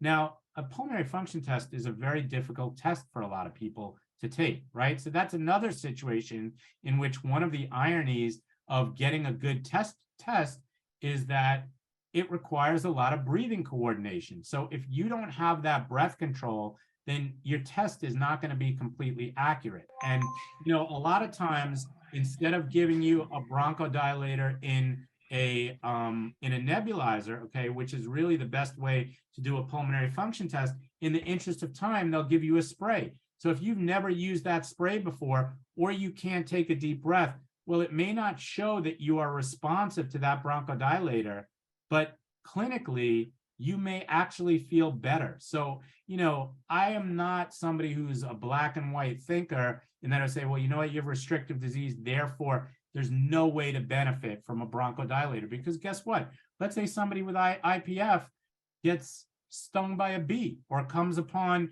you know, a ragweed garden, right? And their airways start to constrict, and they get up, and I give them a bronchodilator. If I came up on you in an ambulance, we'd give you a nebulizer. Okay, so you never know what little bit is going to allow you to squeeze out a little more juice.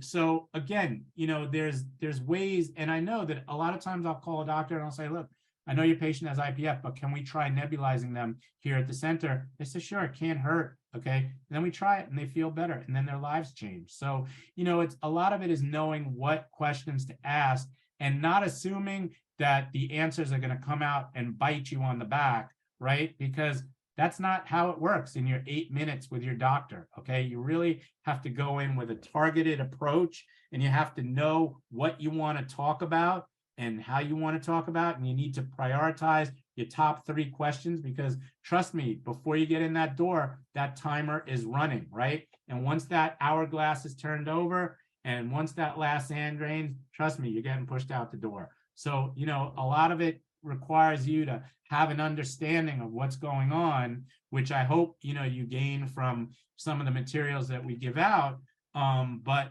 then going in and making the best use of your time.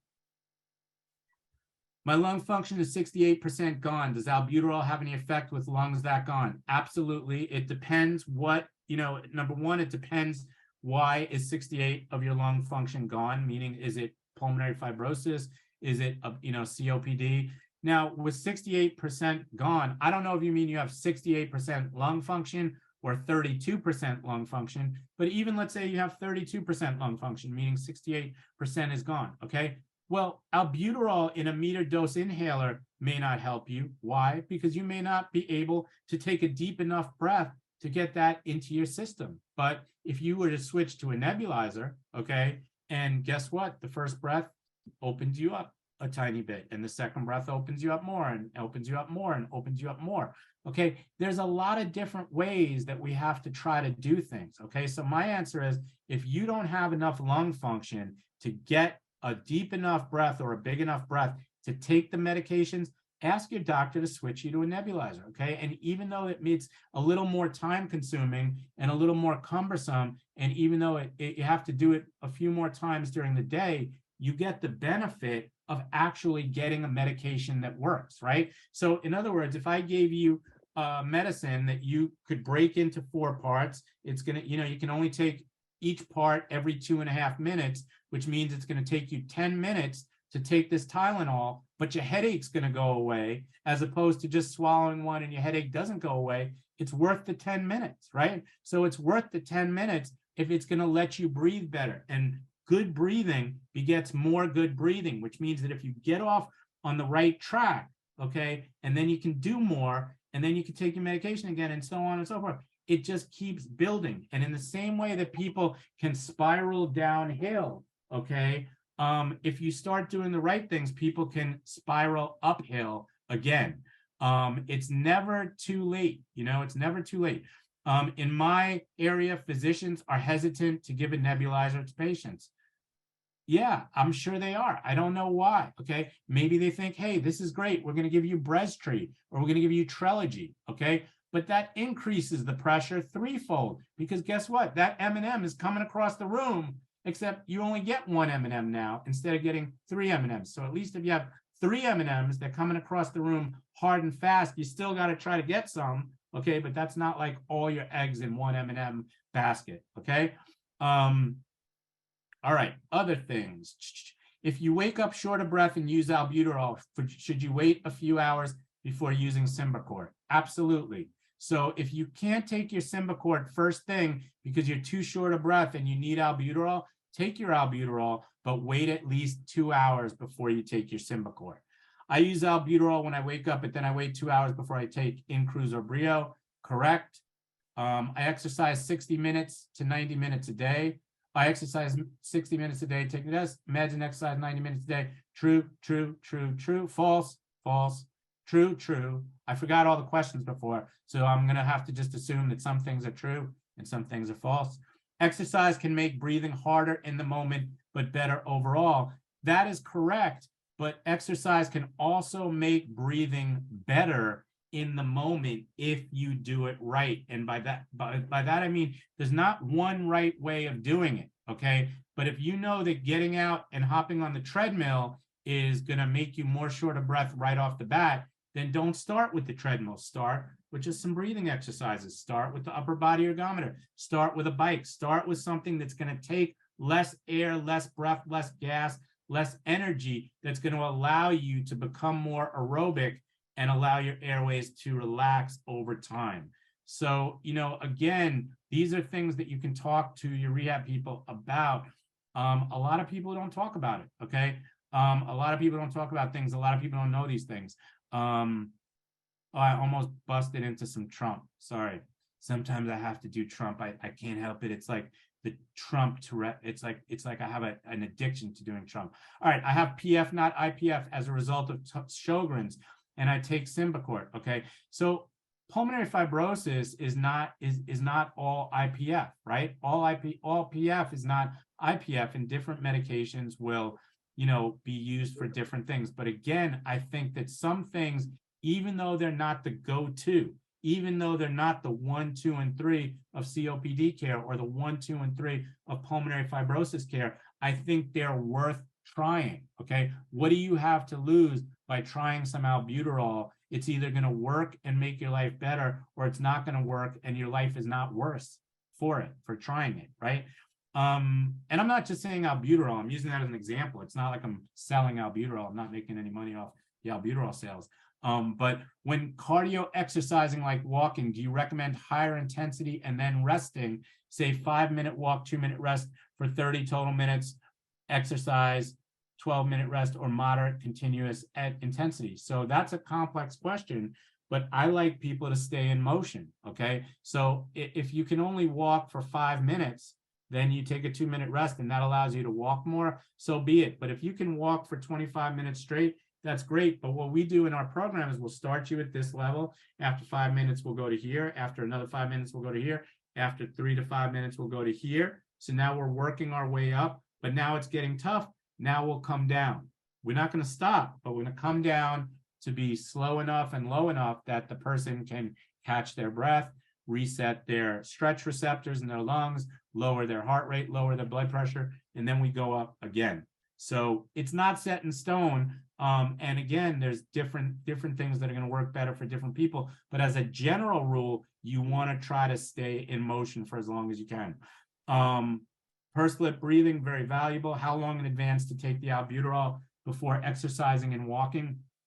So if we're talking about a meter dose inhaler, okay, where essentially it's one shot, then you want to give it about 15 minutes at least to start working.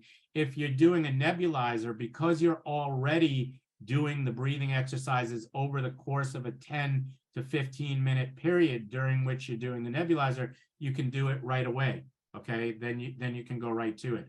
When I walk, I need to warm up and then can feel my airways open up gradually and I'm fine to speed up. Absolutely right.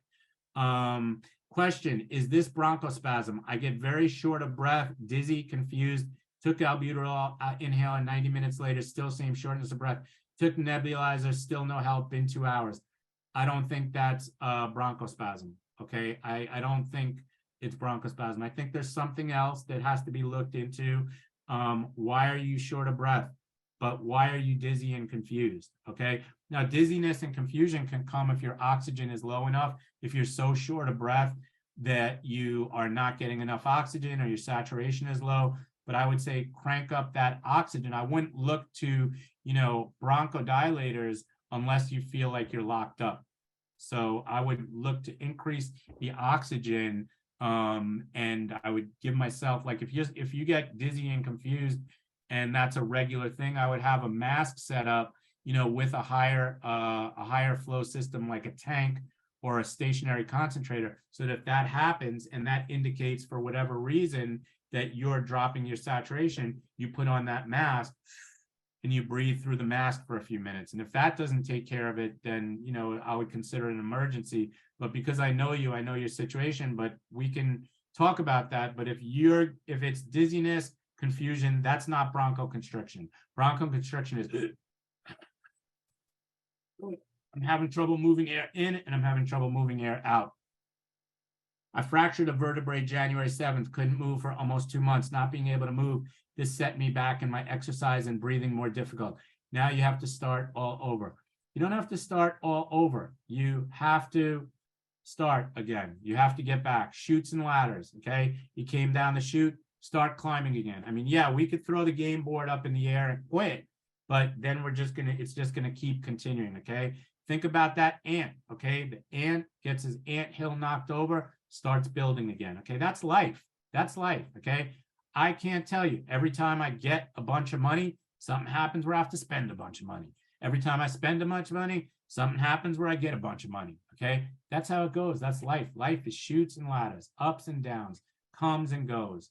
The only constant is change, okay? I forgot who said that, but the idea is keep going, don't quit, okay? Why do I feel worse in the morning? I usually feel better by 3 o'clock. Okay, so this is a joke. I went to the doctor, said, Doc, I feel terrible every morning, but by 3 o'clock, 3 o'clock in the afternoon, I feel better. Why do I feel so bad in the morning?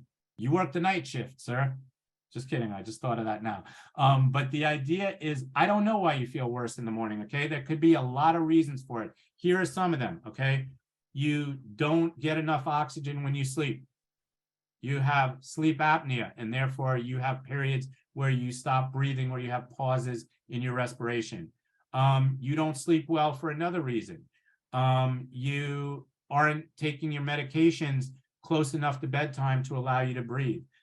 There's a lot of different reasons for this, but if you generally don't feel good in the morning or don't feel like you're getting restful sleep, easy things to find out. Number one, start with a home overnight oxygen study where they'll send you an oximeter on a wristwatch, and let's see if you're dropping your saturation overnight. If you are, then you go ahead for a formal sleep study to see if you have sleep apnea. Is it known definitively whether or not long COVID is transmissible? It seems so much is not yet known about long COVID. So if you're asking me, can one person with long COVID give long COVID to another person? I would say I don't know, okay? And the answer, the simpler question is, you say, how do you avoid long COVID? Don't get COVID, okay? So I don't know if one person who has long COVID, if they give COVID to another person, will that person have long COVID? I don't know. I don't think so. But the question is COVID still transmissible even though you're out of the acute phase of COVID? So there is one theory of long COVID, which involves what we call viral remnants, okay? And what that means is that the COVID virus has not fully cleared the system. And, the short answer and long answer is, I don't know the answer to that. You're right, still a lot unknown. But I would say I don't know, but I would say that, take precautions. Is there an online community to join? I want to work on the rehab program, but do best with a buddy. So we have a group. It's called Ultimate Pulmonary Wellness Foundation. It's on Facebook. You can join there. There are a number of people doing the online program at a time. So feel free to post there, ask if anyone wants to start boot camp. I have an ILD patient who's been in rehab for months. Patient's heart rate increases to 150 with each session, and patient needs to stop. Okay, so a couple of things. That's going to happen. Okay, if somebody has interstitial lung disease and they're really desaturating, or they also have heart disease, right, where their stroke volume and their cardiac output is diminished because of a decrease in stroke volume, then their heart rate is going to have to increase like that. Okay, but what I would do in a situation like that is I would give that person 100% oxygen. So I would give them oxygen by a non-rebreather mask, and I would give them 15 liters of oxygen to start. And I would give them as much oxygen as they need to remain saturated. And, a lot of people think we only use oxygen when your saturation is low, but there's other benefits of oxygen, okay? When you use it off-brand, oxygen is also a mild bronchodilator, and it's also a vasodilator, okay? So if somebody with ILD, let's say they also have pulmonary hypertension, or they have diastolic dysfunction or something like that, and they can't really fill the left ventricle, meaning that their end diastolic volume, the amount of blood left in their left ventricle at the end of filling is low, they have to have that high heart rate. But for someone like that, I would give them 100% oxygen. I would start them with low-level activity, okay? And I would do it for long duration. So, for example, if somebody walks on the treadmill for a minute or 2 minutes, no matter how slow we go with them and no matter how much oxygen we give them, and their heart rate is 150, I would do the new step and I would do the UBE, and we work them up to 25 or 30 minutes on each over time. That will aerobically condition them, bring the heart rate down over the course of weeks and months, and then we try treadmill again several weeks later. Any difference in timing for CellCept and OFEV? No, not to my knowledge. Does albuterol help prior to exercise with IPF? I would say the answer is it might, okay? But I think that even with IPF, I would try it, and I wouldn't try it with a meter dose inhaler, because if you have IPF, there's a very good chance that you're not going to be able to take a deep enough breath to get good use of the albuterol. But if you have a doctor who is game to try different things and has an open mind, I would certainly try it with nebulizer. I take Spiriva and Advair. Which one first? You want to take your Spiriva first. Why? Because the Advair has the steroid in it, right? So if you're locked up, you don't want to take the steroid when you're locked up, because you need that steroid to be delivered well. So you take your Spiriva, let it open things up for 15 minutes, then take your Advair. How to manage fatigue from exercise, why it's more triggered by workouts with weights, dumbbells, body weight versus cardio. Asthma, CTED, how long to decrease fatigue triggered by weight, upper body use. So that's a really long question and answer, and that's not something that's going to be the same answer for a lot of people or for everybody. So when somebody is really fatigued by exercise or activity, one thing I recommend they do is that they take some time to really scale back the activity. Okay, so really go back to a lower level workout. Take like 2 or 3 weeks to really assess, why are you getting so fatigued? Start the workout. So if you're doing 45 minutes of exercise and you find that for 2 days after that you're knocked out, cut back to 10 minutes of exercise, okay? Then go to 12 minutes of exercise and 15 minutes of exercise, and build yourself up and find that point at which you cross over to the fatigue. That's why boot camp is built to gradually build you up a minute a day, so that you can take it as your body is able to accommodate it. When using a nebulizer, is there an optimum technique? So the answer is, you want to breathe in nice and slow. You want to breathe nice and deep. So you're not going to start with your deepest breath, but you don't want to be going. You want to breathe. Hold a little bit.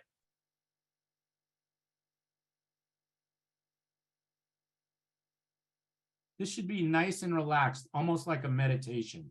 Why does cold air trigger or make my breathing worse?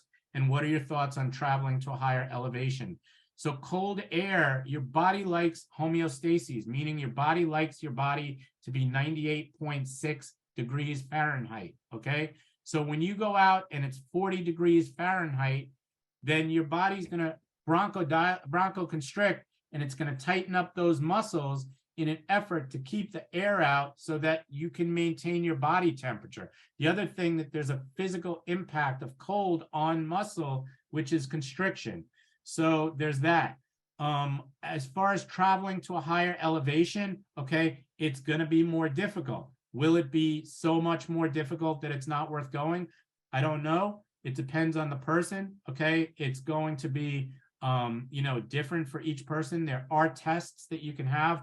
One is called the HAST, the High Altitude Simulation Test, or HAST. So if I'm thinking about going to Denver, Colorado, and I'm not sure if that's going to be a problem for me, I will test it first, getting a simulation to make sure that I don't get off the plane and wind up in immediate trouble.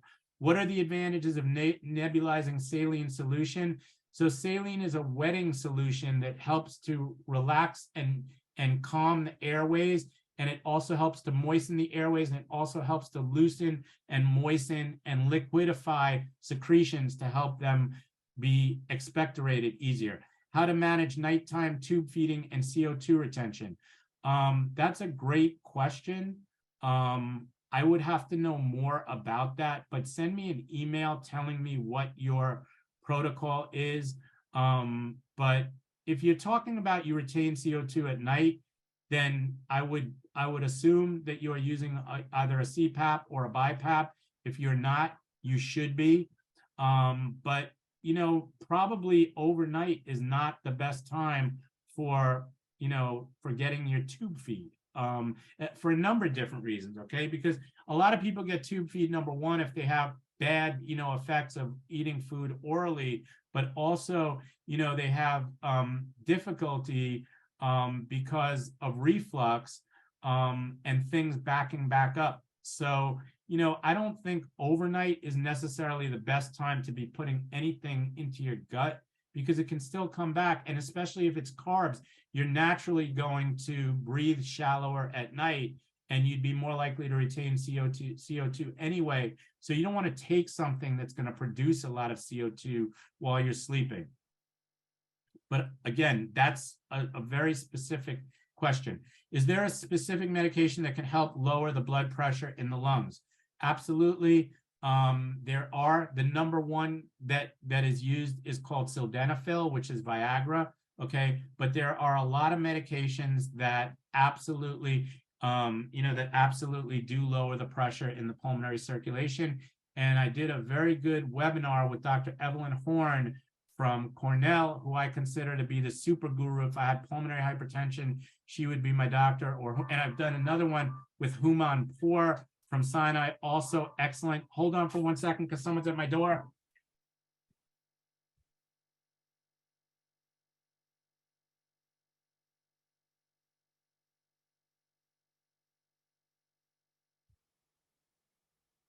But we have a couple of different webinars on the website about pulmonary hypertension, and talking about the different medications that are used. I see I wasn't eating from loss of smell and taste, cancer. Yeah, if you are you do feel healthier when you ate onion rings fried. Oh no, never again. These people didn't get in. Hold on.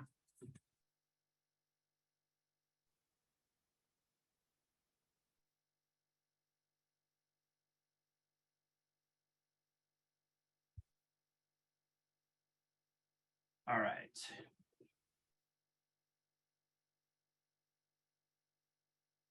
Okay, so you have seen the cause and effect. So yeah, if you eat better, you feel better. Shortness of breath causes an immediate need to pee. Any way to change that? So yeah, you're right. A lot of people, when they get short of breath, there's less, there's less oxygen delivered to, the muscles that allow us to hold this in. Also, anxiety can cause that. I would say, make sure you're well oxygenated. Focus on breathing techniques. When you're, focus on, go to the bathroom frequently enough that it's not an issue. But it has a lot to do with oxygen saturation. So, when you get this feeling, I mean, I know you want to get to the bathroom, but check your oxygen, and a lot of times, like, like when you get like you have to go to the bathroom and like as you get closer to your house, like it seems like you have to go more and more. And like when you get to the door, that's when like the dance starts, right? It's like amazing like that. So like the other thing is think about that. We talked about some combinations before of like anxiety and activity and this, that, the other thing, right? So think about it. Oh, I'm short of breath. Oh, I'm getting anxious. Oh, I have to go to the bathroom. So now I'm short of breath. I'm anxious about my shortness of breath. I have to go to the bathroom. I'm anxious. I'm not going to make it to the bathroom. That's going to make me more short of breath. So at those moments, okay, at the times when it seems like the most logical thing to do is panic, okay, those are the times when it's most important for you to not panic, to stop. I know what to do here. Breathe, okay?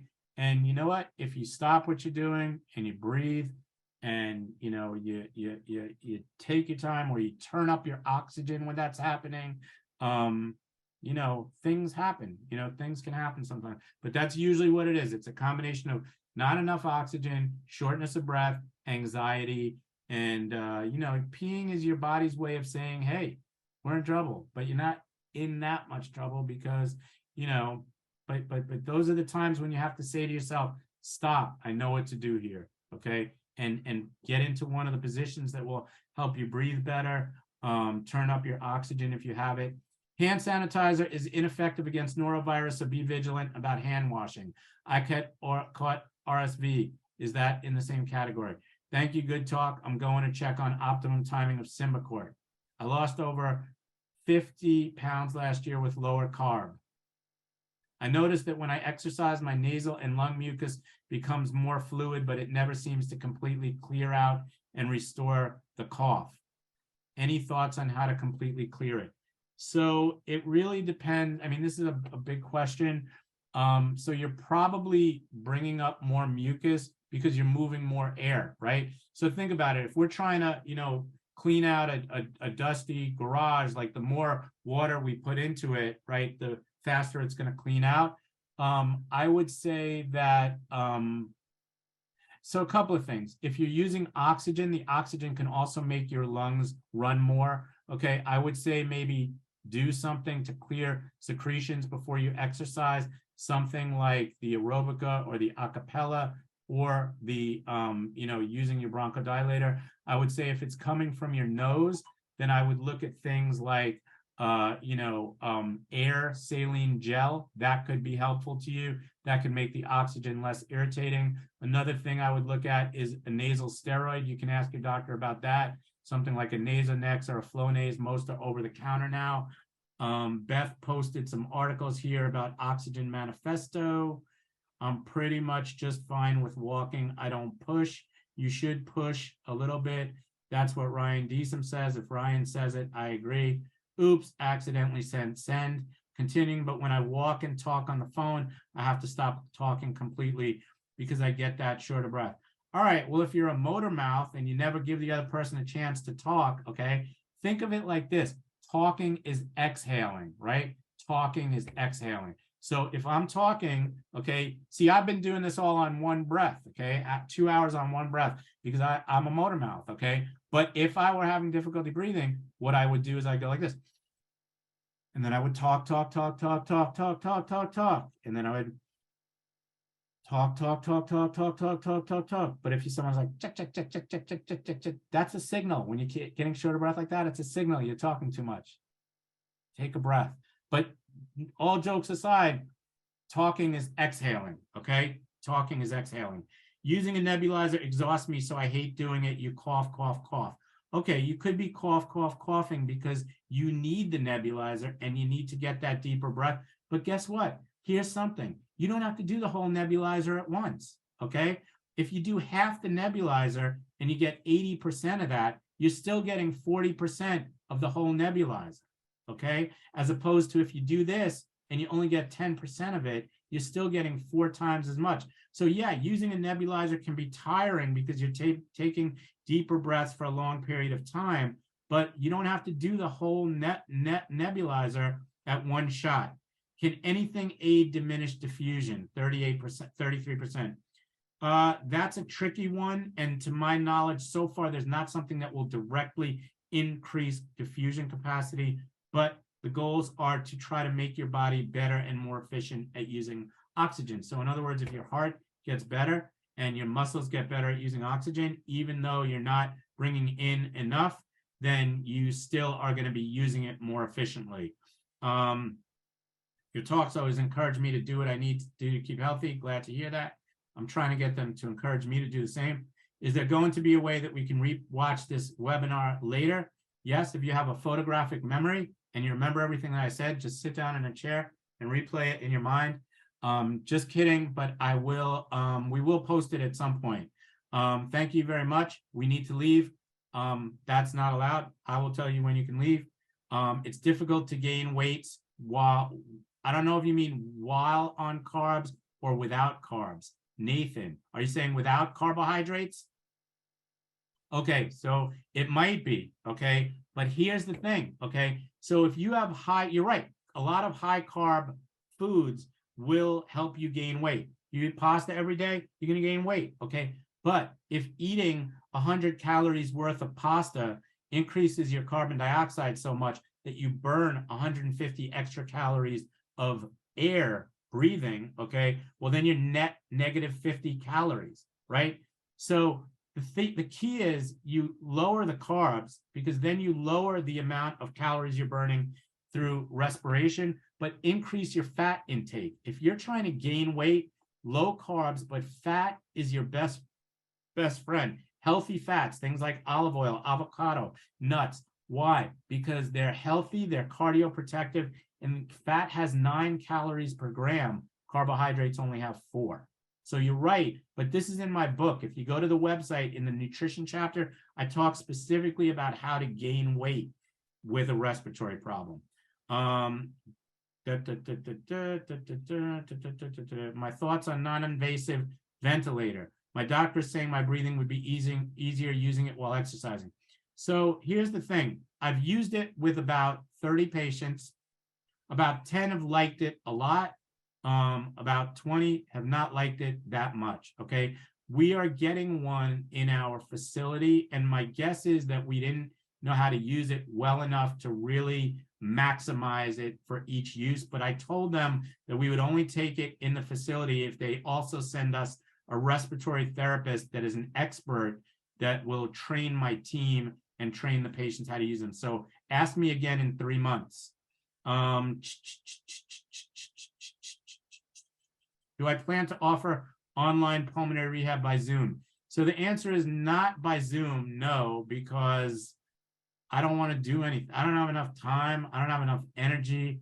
I don't have enough money.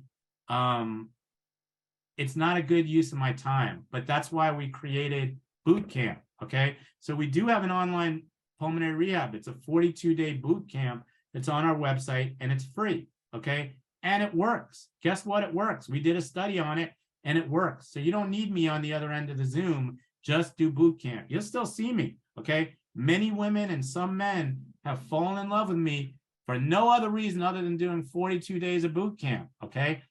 That's why I don't make my home address public, okay? Stalkers. But boot camp works, okay? It really, really works. And we did it because first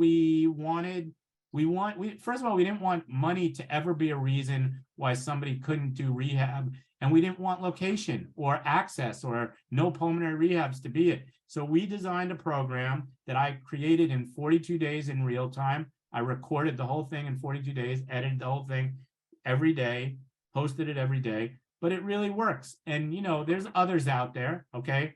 There's Well Links, okay? There's Exhale. There's, what's the other one I know? Lift, okay? Lift, okay? There's other pulmonary rehabs out there, okay? You can try them, okay? Who do I trust? I trust myself, okay? You know, I saw the other day they were interviewing Robert De Niro.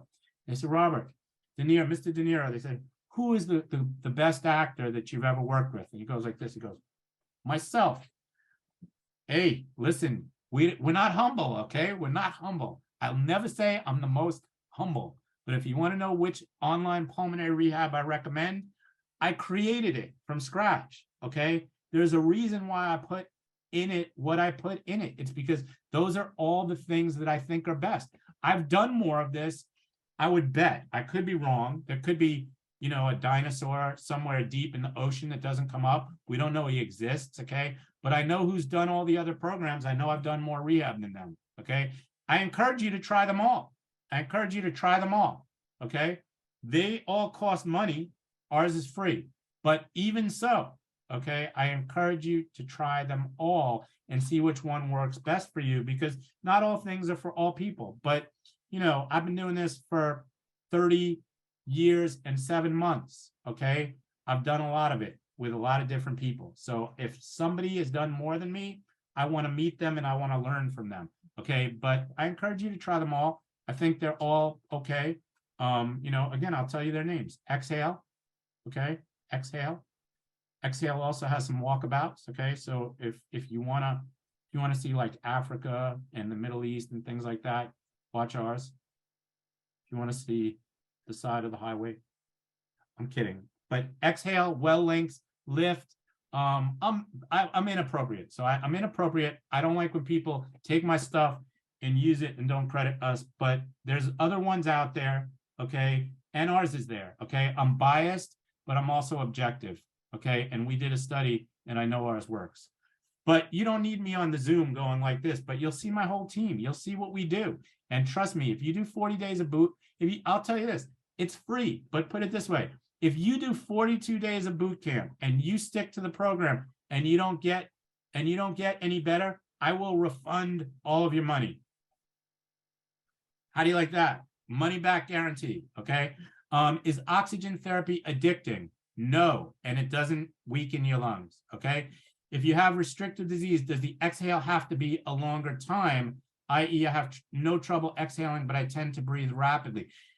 Yeah, so the thing about that is that when you have restrictive disease, you don't always have a choice as to how slowly you exhale, right? And when you have obstructive disease, the reason why we want you to slow down the exhale is because people with obstructive disease have no problem breathing in, but if they blow out too quickly, they get air trapping, right? But Peter, when you have restrictive disease, it's very hard to take a breath in, right? So it's almost like you're trying to inflate. Remember when Jack LaLanne used to blow up a hot water bottle? So it's like you're trying to inflate a hot water bottle, but as soon as you stop blowing, your airways come down very, very quickly. And the problem with restrictive disease is that because you are taking a very shallow breath, you have to take much, much more of them. So it's like if you're drinking from a very small cup, you have to drink many more cups to get the same thirst. Working on getting an oxygen strip. Do I have a program to teach with exercise? Yes. I understand how using a nebulizer should be better than just using, but you get really short of breath trying to use the nebulizer. Try it again. Do a few breaths at a time. Do 10 breaths. Take a break for 5 minutes. Do 10 more breaths. But the beauty of that is you still get the breath in. You still start to get the bronchodilation. It still starts to work, even if you don't do it all at once. When I use an albuterol nebulizer, I get severe cramping, really severe. What else can I use in the nebulizer? So the question is, you get cramping where? Okay, if it's in your respiratory muscles, then maybe it has to do with the technique. Another thing you could use is something called ipratropium bromide, which is Atrovent. You find the medication sequence confusing. Take Spiriva and Symbicort. Doctor wants me to neb with ipratropium bromide 2 to 3 times a day. Okay, so here's what I would do with that, Patricia. I would do Spiriva first thing in the morning. I would wait 15 minutes. I would do Symbicort, okay? Anytime 4 hours after that, you could do ipratropium bromide every 4 to 6 hours as often as you need, okay? But the ipratropium bromide is the same as Spiriva, okay? Except the Spiriva is the long-acting version of it, okay? So you don't want to get those in close proximity to each other because you don't want the ipratropium bromide to block the long-acting Spiriva. So first thing in the morning, Spiriva, wait 15 minutes, Symbicort, make sure you rinse your mouth and spit and gargle and spit. 4 hours to 6 hours later, you could do your first ipratropium bromide. And if you only need the ipratropium bromide once, so be it. If you need it again, you can do it again later in the day. I recently found out that there are 2 types of asthma, cardiac and bronchial asthma. They are treated differently. Inhalers can damage heart if you have cardiac asthma. I was wrongly diagnosed with bronchial asthma. Not many doctors know the difference. I spoke to a very good friend who knew the difference and told me that I was right. I mean, that is, that if you're talking about cardiac asthma, there's a number of different things that you could be talking about. So one of the things that I'm thinking you could be talking about is congestive heart failure, in which the left ventricle doesn't pump properly. And as a result, you have backflow from the left ventricle up through the mitral valve into the left atrium, and then back into the circulation. And then you can have cardiac wheezing, okay, as a result of fluid being in the pulmonary circulation. And the other thing that we could be talking about is coronary vasospasm, right? So there are some people who have they don't have blockages in their coronary arteries, meaning they don't have atherosclerosis, but the smooth muscle that lines the coronary arteries can sometimes go into spasm, and that can cause what feels like angina, but it's really not angina due to coronary insufficiency. It's really vasospasm. So if you're talking about congestive heart failure and cardiac wheezing as a result of fluid being in the pulmonary system, that's one aspect that gets treated through the cardiac route with diuretics and things that are going to increase the pumping power of the left ventricle. If you're talking about, coronary vasospasm, then there's also medications for that as well. But that is, I don't know, I'm not an expert on what you are talking about exactly there.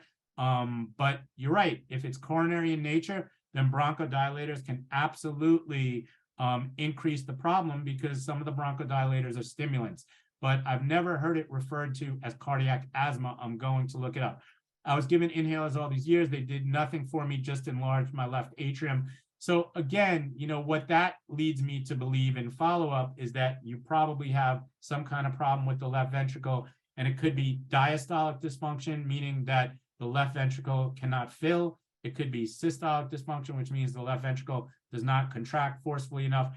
But the way that works is when the left ventricle is stiff or enlarges, the mitral valve stretches, and then you get backflow from the left ventricle to the left atrium, and that's what you're talking about.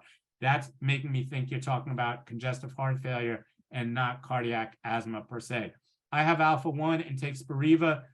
Would taking a puff of albuterol in addition to the Spiriva be helpful on a daily basis? So yes, so Spiriva is a long-acting anticholinergic, okay? Albuterol is a short-acting beta-2 agonist. So what I would do is I would do the albuterol, wait 15 minutes, then do the Spiriva, because anticholinergics and beta-2 agonists are shown to work best when they're taken in close proximity to each other and in combination. So I think you would get better use of the Spiriva and better overall breathing if you did albuterol, wait 15 minutes, do your Spiriva. Do you offer telehealth consultation for out-of-state self-pay? Yes, we do. I said good enough. I'll come back now, but she's. So I can't sleep. So yes, we do. Please call the office or email, and we can help set that up. I feel fine after exercise, but an hour or two later, very fatigued. So Linda, we know why. We know that you have multiple conditions. Some of them have to do with, inflammatory conditions. Some of them have to do with, autoimmune triggers.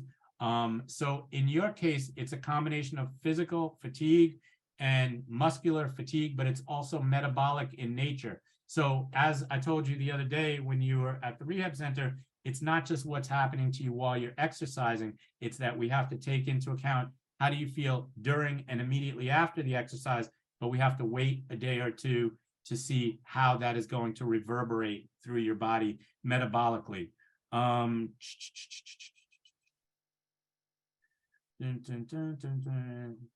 Gals can wear a pad and solve the bathroom problem. So can guys. I have alpha-1. I take 2 inhalations. We did that. I'll be starting the boot camp after 3 years of long COVID. Someone was looking for a buddy. We can help each other. So Lily is in. Just go slow, Lily. That's the only thing I'll tell you. Okay, I'm on Facebook, Beth Phillips. I'll friend you after the Zoom. Eastern Standard Time. Bum, bum, bum, bum, bum, bum, bum, bum. Thank you. I love boot camp, day 41, almost time to graduate. Pulmonarywellness.org. Lift is no competition for your pulmonary rehab. When going to urinate, take oxygen sat before, as I can urinate all day. Which book to purchase? Easier for me, well worth the read. Get the book Ultimate Pulmonary Wellness if you can get it. I'm considering writing a short, long COVID book. Thank you for answering my question. Dun, dun, dun, dun, dun, dun. That's it. Any other questions? So I went way over, but I'm going to give you 3 minutes now. It's 9:17. If anyone has questions to 9:20, but I'm not taking any more questions from the chat except this last one. If you want a question answered now, you have to speak, unmute. I'm taking the Noro, but doctor said to try Trelegy again, but I've tried it 4 times and every time it caused me to cough up gunk like a cold and also have thrush.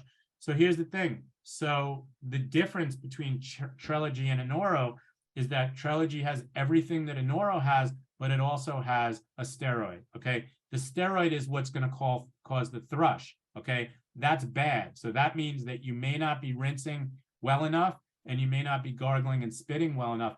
But if you are coughing up more gunk with the Trelegy than you are with the Anoro, then what that tells us is that, hey, maybe you're really inflamed, and maybe by adding the steroid and the Trelegy, you are actually getting more mucus up, meaning it's reducing your inflammation, opening your airways, allowing you to cough up more, which would be a good thing.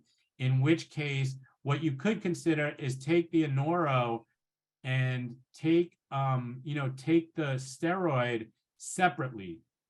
So ask for something like Qvar or a budesonide, and then you take the Anoro, wait 15 minutes, and then you just be taking a little push of the steroid, and then really make sure you're rinsing well and gargling and spitting well. I want to say good night to everybody and hello to everybody. I want to say hello to particularly a few people who I haven't seen in a long time. Carol, I want to come visit you soon. Nice to see you. I know my mom visited you. Sal, long time no see. Good to see you too. It's good to see everybody. I'm always happy to see people, but I'm always pleasantly surprised when I see people who I haven't seen in a very long time. All right. Any other last second questions? It is now 9:19. What do you think of the medication Yupelri? Yupelri? Give me 1 second. I want to look it up to make sure before I answer. I don't have a lot of patients who take Yupelri, okay? But let me tell you. So Yupelri is an anticholinergic medication, okay, which means it's a bronchodilator in the same class as Spiriva. So, the brand name doesn't really matter. We look at the classes, and the majority of people benefit from one from column A, which is anticholinergic, one from column B, which is beta-2 agonist, one from column C, which is corticosteroid / anti-inflammatory. Thank All you. right, I think that's a wrap. The dogs are telling me that the meeting is over. Beth, sorry, it was planned for an hour and a half. Have a good night, everybody.